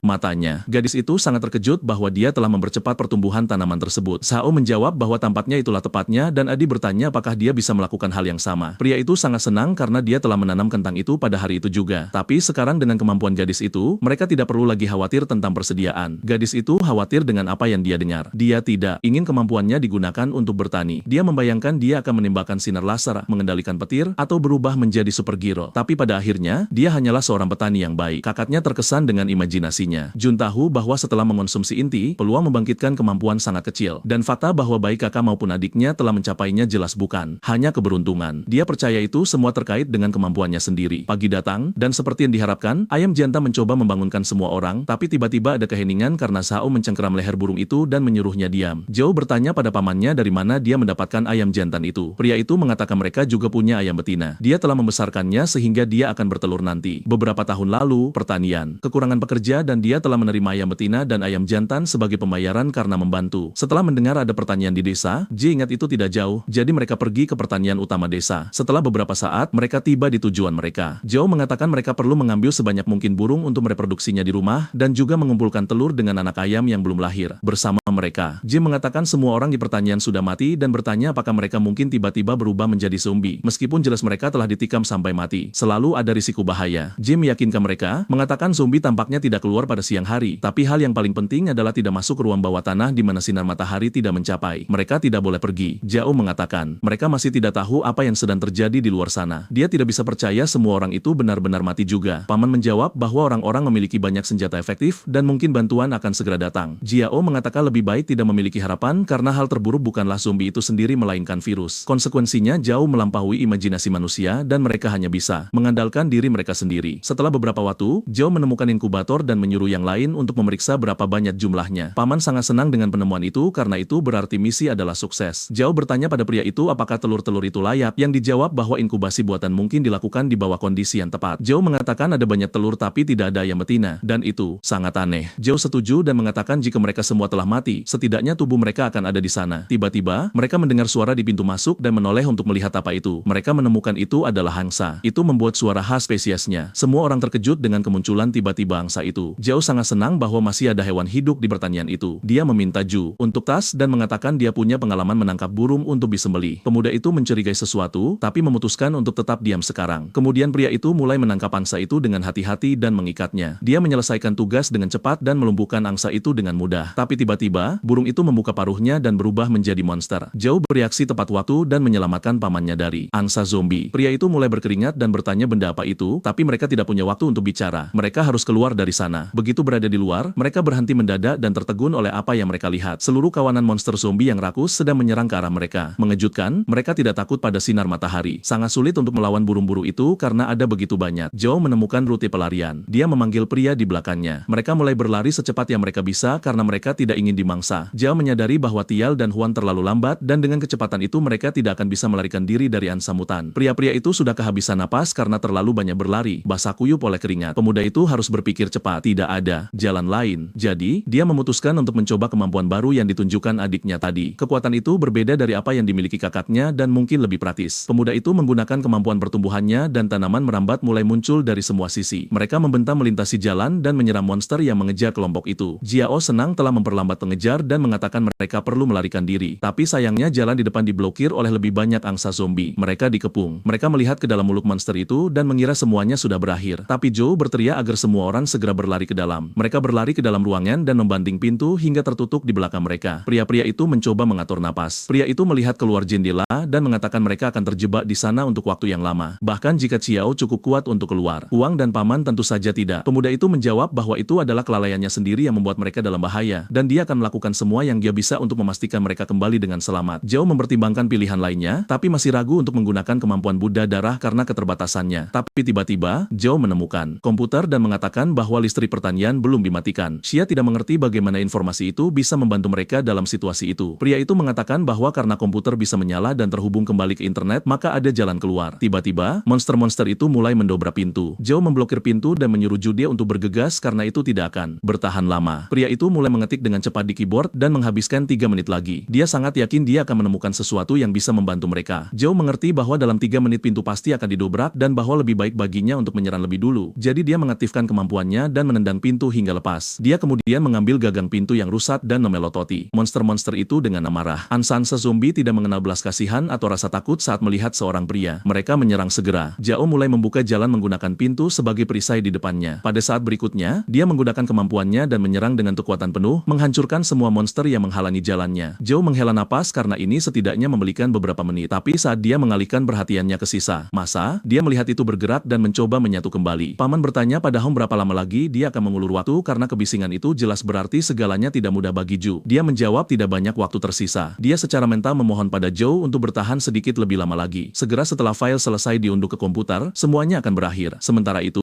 Joe tertegun oleh makhluk yang terbentuk tepat di depannya. Pada detik berikutnya, monster itu menerjang dan menyerang Ju. Itu memiliki kekuatan yang luar biasa, dan kemampuan Joe tidak cukup. Dengan benturan itu, tenggorokannya mulai berdarah. Pada saat itu, pamannya berlari keluar dan menyuruh Ju untuk melarikan diri dengan dengan Ju, mengatakan dia akan mencoba menahan monster itu. Zhao berdiri dan berlari ke arah pria itu, yang meneriakinya untuk tidak ragu. Kalau tidak mereka semua akan mati di sana. Tapi pemuda itu bertekad. Dia ingin menepati janjinya untuk mengeluarkan mereka dengan cara apapun. Zombie mutan mulai menyerang korbannya. Xiao merasa seolah energi kemampuan pertumbuhan, percepatan, dan peningkatan kekuatan sedang bergabung. Itu adalah sensasi yang aneh. Seolah-olah semua kekuatan ini ingin menembus. Pada saat berikutnya, Zhao mendaratkan pukulan dan makhluk itu hancur berkeping-keping. Tapi tak lama kemudian, kekuatannya memudar. Zhao terkejut dan senang bahwa idenya berhasil setelah semua. Tapi dia tidak bisa mengerti apa kekuatan baru ini. Pukulan itu sangat kuat sehingga sekarang dia tidak bisa menggerakkan lengannya. Tidak ada waktu untuk beristirahat. Tapi angsa zombie muncul di tikungan. Dan Ju merasa frustrasi, menyadari itu tidak pernah berakhir, dan juga menyadari dia dalam bahaya. Bahaya merayap semakin dekat setiap detik, dan Zhao tidak bisa bergerak. Dia telah menghabiskan seluruh kekuatannya. Tiba-tiba, musik mulai dimainkan di seluruh desa, dan angsa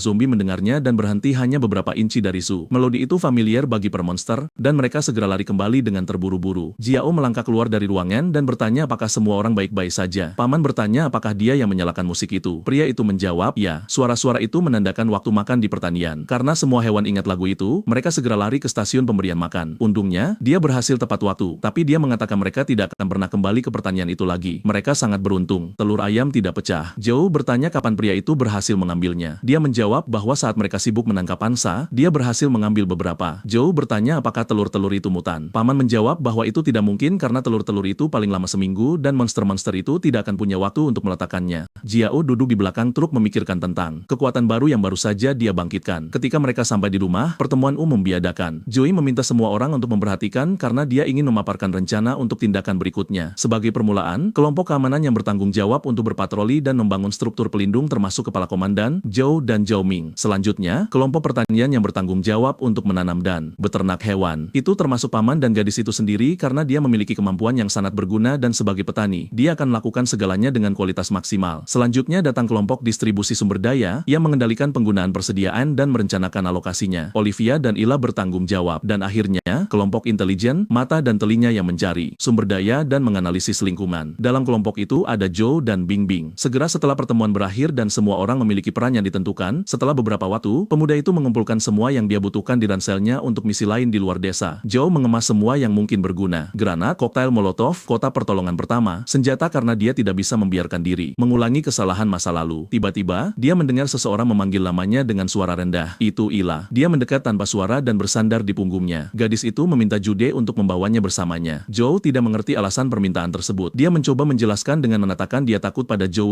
karena dia bisa berubah menjadi zombie. Gadis itu menambahkan bahwa dia hanya ingin pergi dengan Chu. Dia tahu setiap sudut desa dan bisa berguna. Ila mengatakan ada banyak persediaan di luar sana dan bahwa mereka bisa melarikan diri bersama. Pasti, mereka bisa bertahan sampai bantuan datang. Gadis itu benar-benar mengandalkan Ju dan tidak ada orang lain yang tahu tempat itu seperti dia. Melihat ke depan, gadis itu melihat ekspresi Xiao yang dingin dan mengancam. Dia sangat terikat pada keluarganya dan tidak mentoleransi rasa tidak hormat terhadap mereka, dan gadis itu baru saja menyarankan dia meninggalkan mereka. Dia menyuruhnya mengulangi apa yang dia katakan karena jika dia melakukannya, dia akan diusir dari rumah mereka. Dia juga mengingatkannya bahwa dialah yang meninggalkannya saat itu. Meninggalkan kamarnya, Zhou melihat Bingbing berdiri di ambang pintu. Gadis itu terlihat sedikit malu dan bertanya pada Jia apakah mereka bisa bertukar tempat. Dia setuju dan mereka pergi bersama. Setelah beberapa saat, mereka tiba di danau kecil. Ada perikanan di sana jauh dari pemukiman terdekat. Bingbing berkomentar bahwa karena itu mungkin ada sedikit nelayan di daerah tersebut dan meminta untuk membuka pertanian. Zhao menjawab bahwa tempat itu milik pria yang sama, Elia Ingi, dan menambahkan bahwa dia telah menemukannya secara tidak sengaja. Gadis itu menjadi tertarik mengapa Linji membenci Zhao. Zhao mengatakan itu semua dimulai di sekolah menengah ketika dia menolak untuk mematuhi seseorang hanya karena uang keluarga mereka. Kemudian, Zhao mulai berbicara lebih banyak dengan Ila dan Leji mencoba untuk pamer di depannya untuk memenangkannya. Bingbing mengatakan bahwa Linji bahkan tidak menyukai Ila karena dia sering menghinanya di depan umum. Zhao mengatakan bahwa tujuan satu-satunya Linji adalah membalas dendam padanya dan bahwa Ila bebas untuk bersama siapapun yang dia inginkan. Meskipun ada desas-desus tentang pernikahan di antara keduanya, Zhao mengatakan itu adalah orang dewasa yang merencanakannya karena mereka sering berbicara tanpa pernah menanyakannya pada keduanya. Gadis itu akhirnya mengerti segalanya. Meskipun dia masih tidak mengerti mengerti bagaimana cinta semacam itu bisa mengarah pada pernikahan. Tiba-tiba, dia merasakan sesuatu, tapi tidak ada tanda-tanda bahaya di air. Mereka berada di garasi dan ada area penyimpanan bawah tanah yang besar. Namun, pertahanan lorong itu sangat tinggi, seperti ban. Gadis itu bertanya pada Shu apa yang harus mereka lakukan selanjutnya. Zhao menjawab bahwa mereka harus mencoba keberuntungan mereka. Tapi sebenarnya, di kehidupan masa lalu, dia sudah pernah ke sana bersembunyi dari zombie. Dia berhasil bertahan hidup untuk waktu yang lama dengan bersediaan. Tapi pada saat itu, dia tiba ketika listrik sudah mati dan nyaris tidak berhasil menyalakan sumber cadangan tepat waktu untuk menjaga agar makanan tidak membusuk. Kali ini, tidak ada pemadaman listrik. Mungkin ada sesuatu yang berubah karena mereka telah menghentikan gelombang pertama zombie dan ada kemungkinan ada penyintas di sana. Tiba-tiba, dia mendengar gadis itu berteriak dan bertanya apa yang terjadi. Dia menjawab tidak apa-apa, hanya terpeleset. Bing Bing mengatakan kepala ikan terlihat sangat aneh dan bertanya pada J ikan apa itu. Tiba-tiba, pupil salah satu ikan berkontraksi dan berubah merah seperti darah. Zhao menerjang ke depan karena dia langsung menyadari ikan-ikan itu telah berubah menjadi zombie. Segera setelah Zhu menyentuh ikan itu memukulnya dengan semburan air. Pemuda itu tidak mengharapkan serangan yang begitu kuat dan tiba-tiba, dan detik berikutnya dia terlempar ke dinding. Dari kekuatan monster itu, J langsung menyadari itu adalah zombie tingkat 2. Bing Bing berdiri di depan Zhao. Xia melindunginya dan bertanya apa yang harus mereka lakukan sekarang. Zhao berteriak bahwa mereka harus lari. Tidak mungkin mereka bisa berurusan dengan monster itu, tapi tiba-tiba ada suara yang datang dari pintu masuk. Dia sangat terkejut melihat pintu lemari besi itu telah tertutup dan mereka sekarang terjebak. Zhao menarik pisau dari ranselnya dan bergegas menyerang. Karena tidak ada waktu untuk berurusan dengan pintu, dia harus menangani bahaya terlebih dahulu. Bing Banye tidak bisa membantu dan hanya melihat pertarungan, berharap Xiao akan berhasil.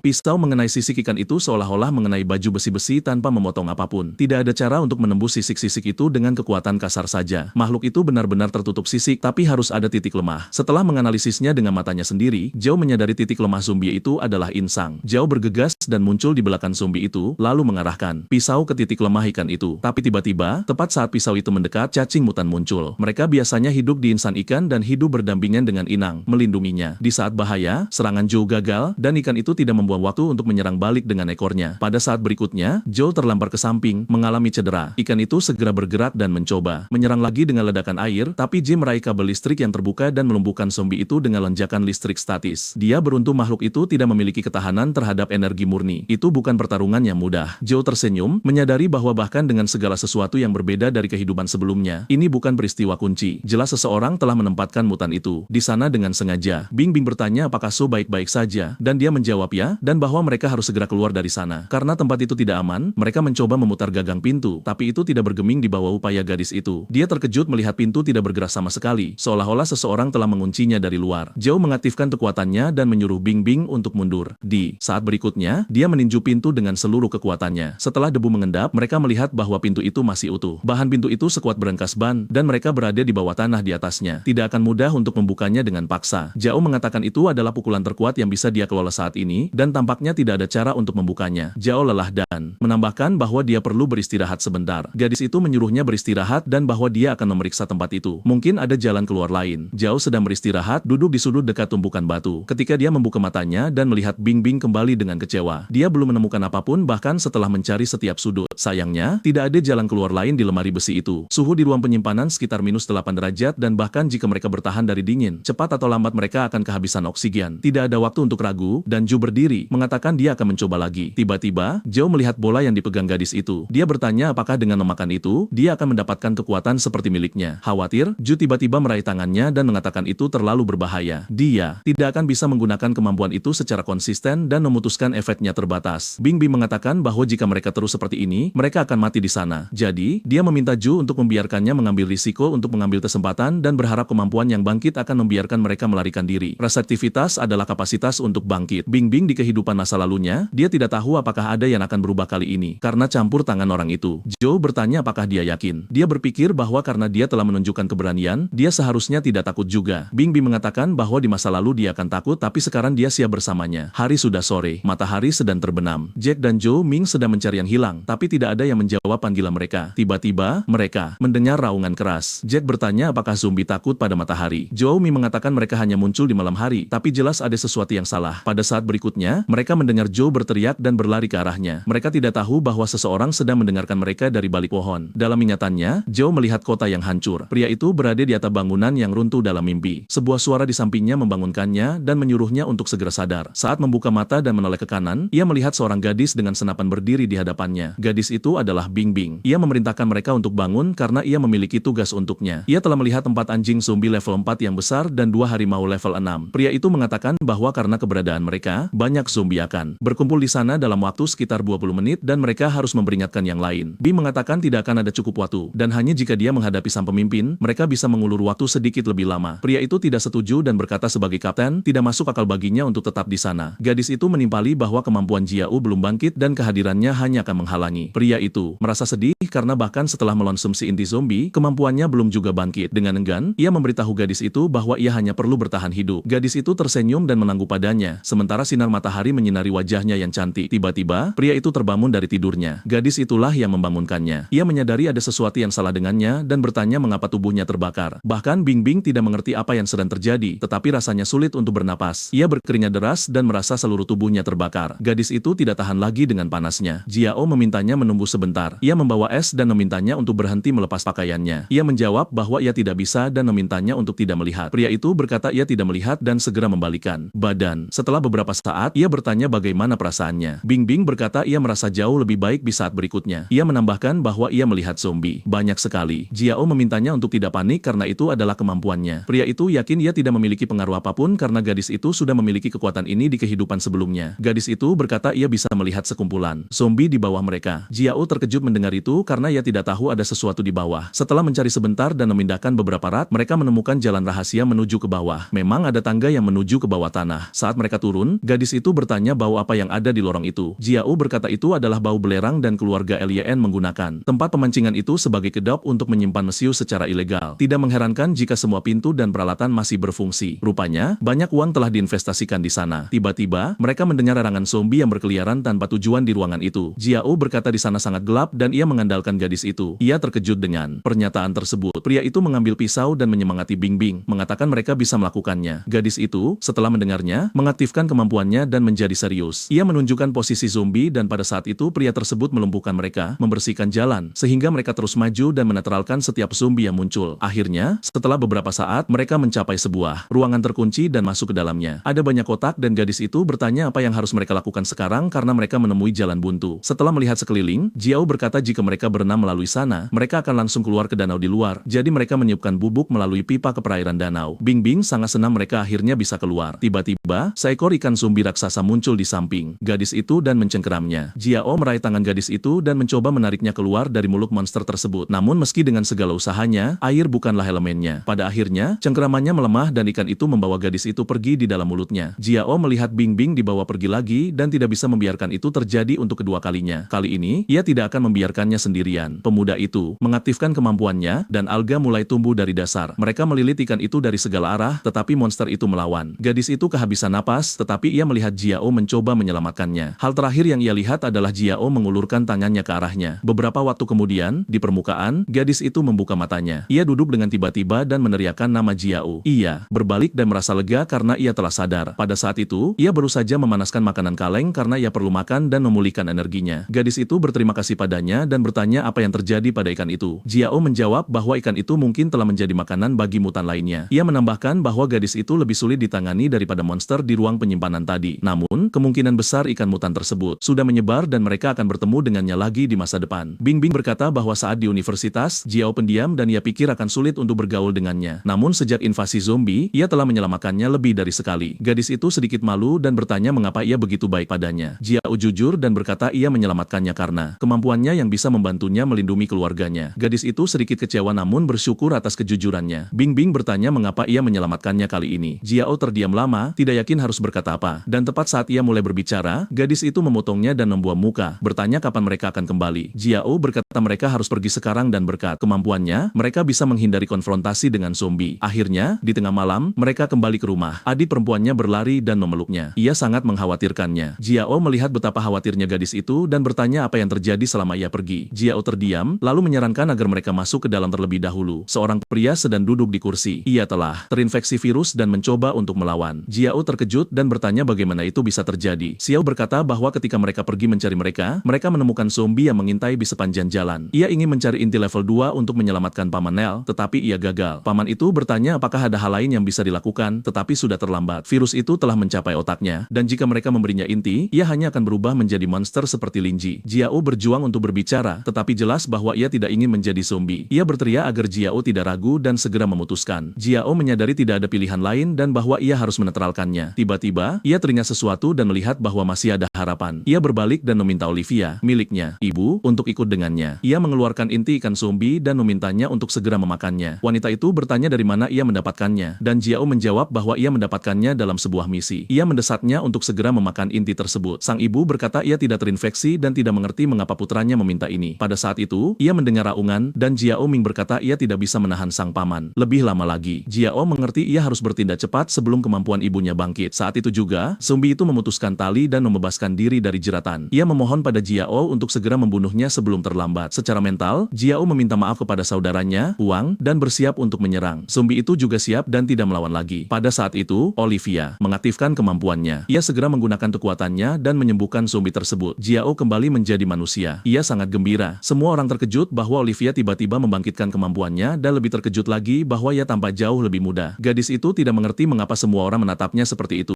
Setelah penjelasan dari Jiao, semua orang mengerti dari mana kekuatan Olivia berasal. Jiao yang senang karena berkat kemampuan baru ini, ibunya telah menjadi kecantikan sejati. Ia bertanya apakah sekarang ia bisa mengubah semua zombie kembali menjadi orang normal. Namun Jiao menjelaskan bahwa kemampuan ini hanya menyembuhkan mereka yang belum sepenuhnya berubah dan zombie biasa hanya akan mati. Jack sangat senang karena sekarang mereka tidak perlu takut lagi akan infeksi. Istrinya bisa menyelamatkan semua orang. Olivia bertanya pada putranya bagaimana ia tahu ia akan memiliki kemampuan itu. Jiao tidak bisa menjelaskan. Ia hanya berkata ia tiba-tiba merasa bahwa dialah yang akan memiliki kekuatan itu. Selain itu, hal yang sama juga terjadi pada kemampuan saudara-saudaranya. Meskipun saat itu, perasaannya tidak sekuat itu. Meskipun pemuda itu tidak bisa merasakan kekuatan Bing, ia juga tidak bisa menyalinnya. Mungkin ia hanya bisa menyalin kekuatan keluarganya. Dan ketika mereka membangkitkan kemampuan, Jiao juga menjadi lebih kuat. Beberapa waktu kemudian, Bing dan Jiao berada di ruang tamu. Jiao meminta gadis itu untuk mencari tahu berapa banyak zombie yang ada di area tersebut. Ia setuju dan mengaktifkan kemampuannya, memindai sekeliling. Ia berkata ada sekitar 100 zombie di hutan dan jumlah yang sama di kaki gunung. Jiao bertanya apakah ada zombie level 2 di antara mereka. Gadis itu mengangguk dan berkata setidaknya ada 3. Tiba-tiba, Bing menyadari bahwa semua zombie mulai bergerak pada saat yang bersamaan. Seolah-olah mereka berkumpul di satu tempat, seperti ada seseorang yang memanggil mereka. Tiba-tiba,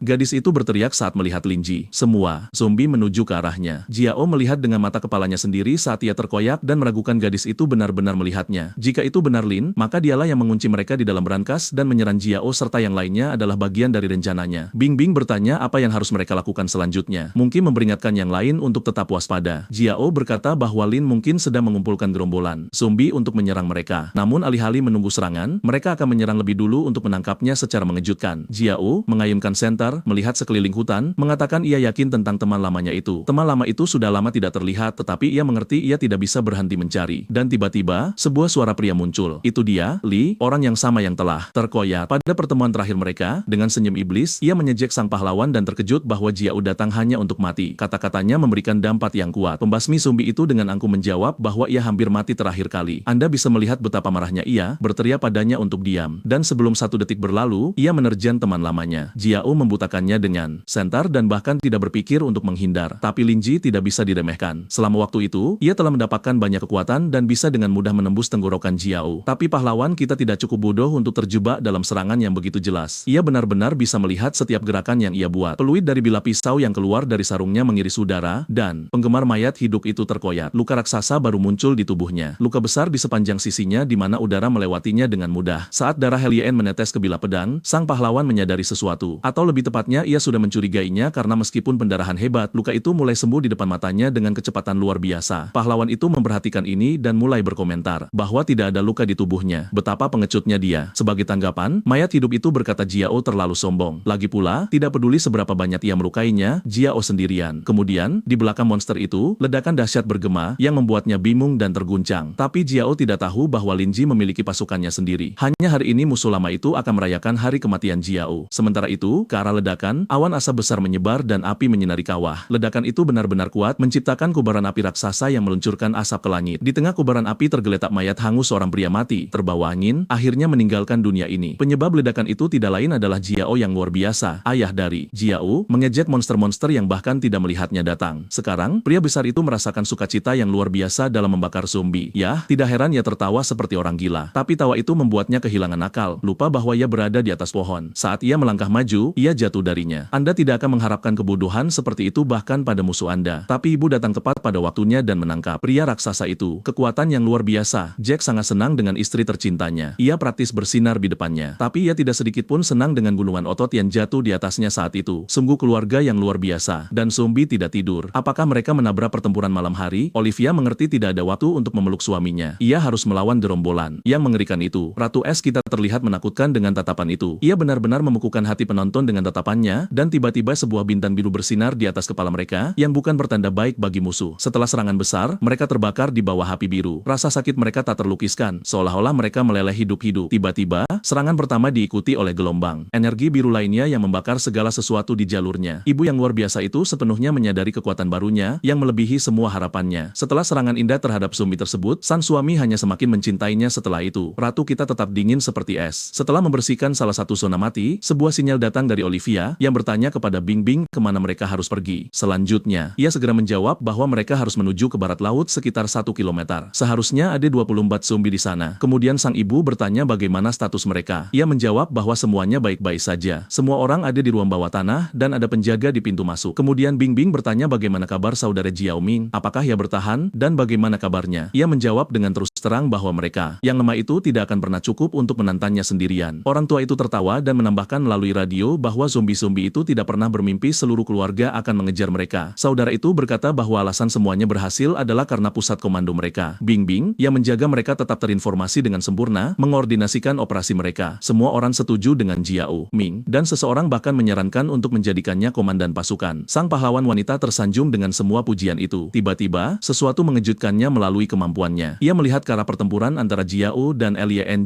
Tidak mudah sama sekali bagi mayat hidup itu untuk melawan sang pahlawan. Ia benar-benar kalah dalam segala hal. Anak laki-laki itu memandang rendah musuhnya dengan arogansi. Api, kepercayaan membara di matanya, sesuatu yang tidak bisa ditiru oleh Liang.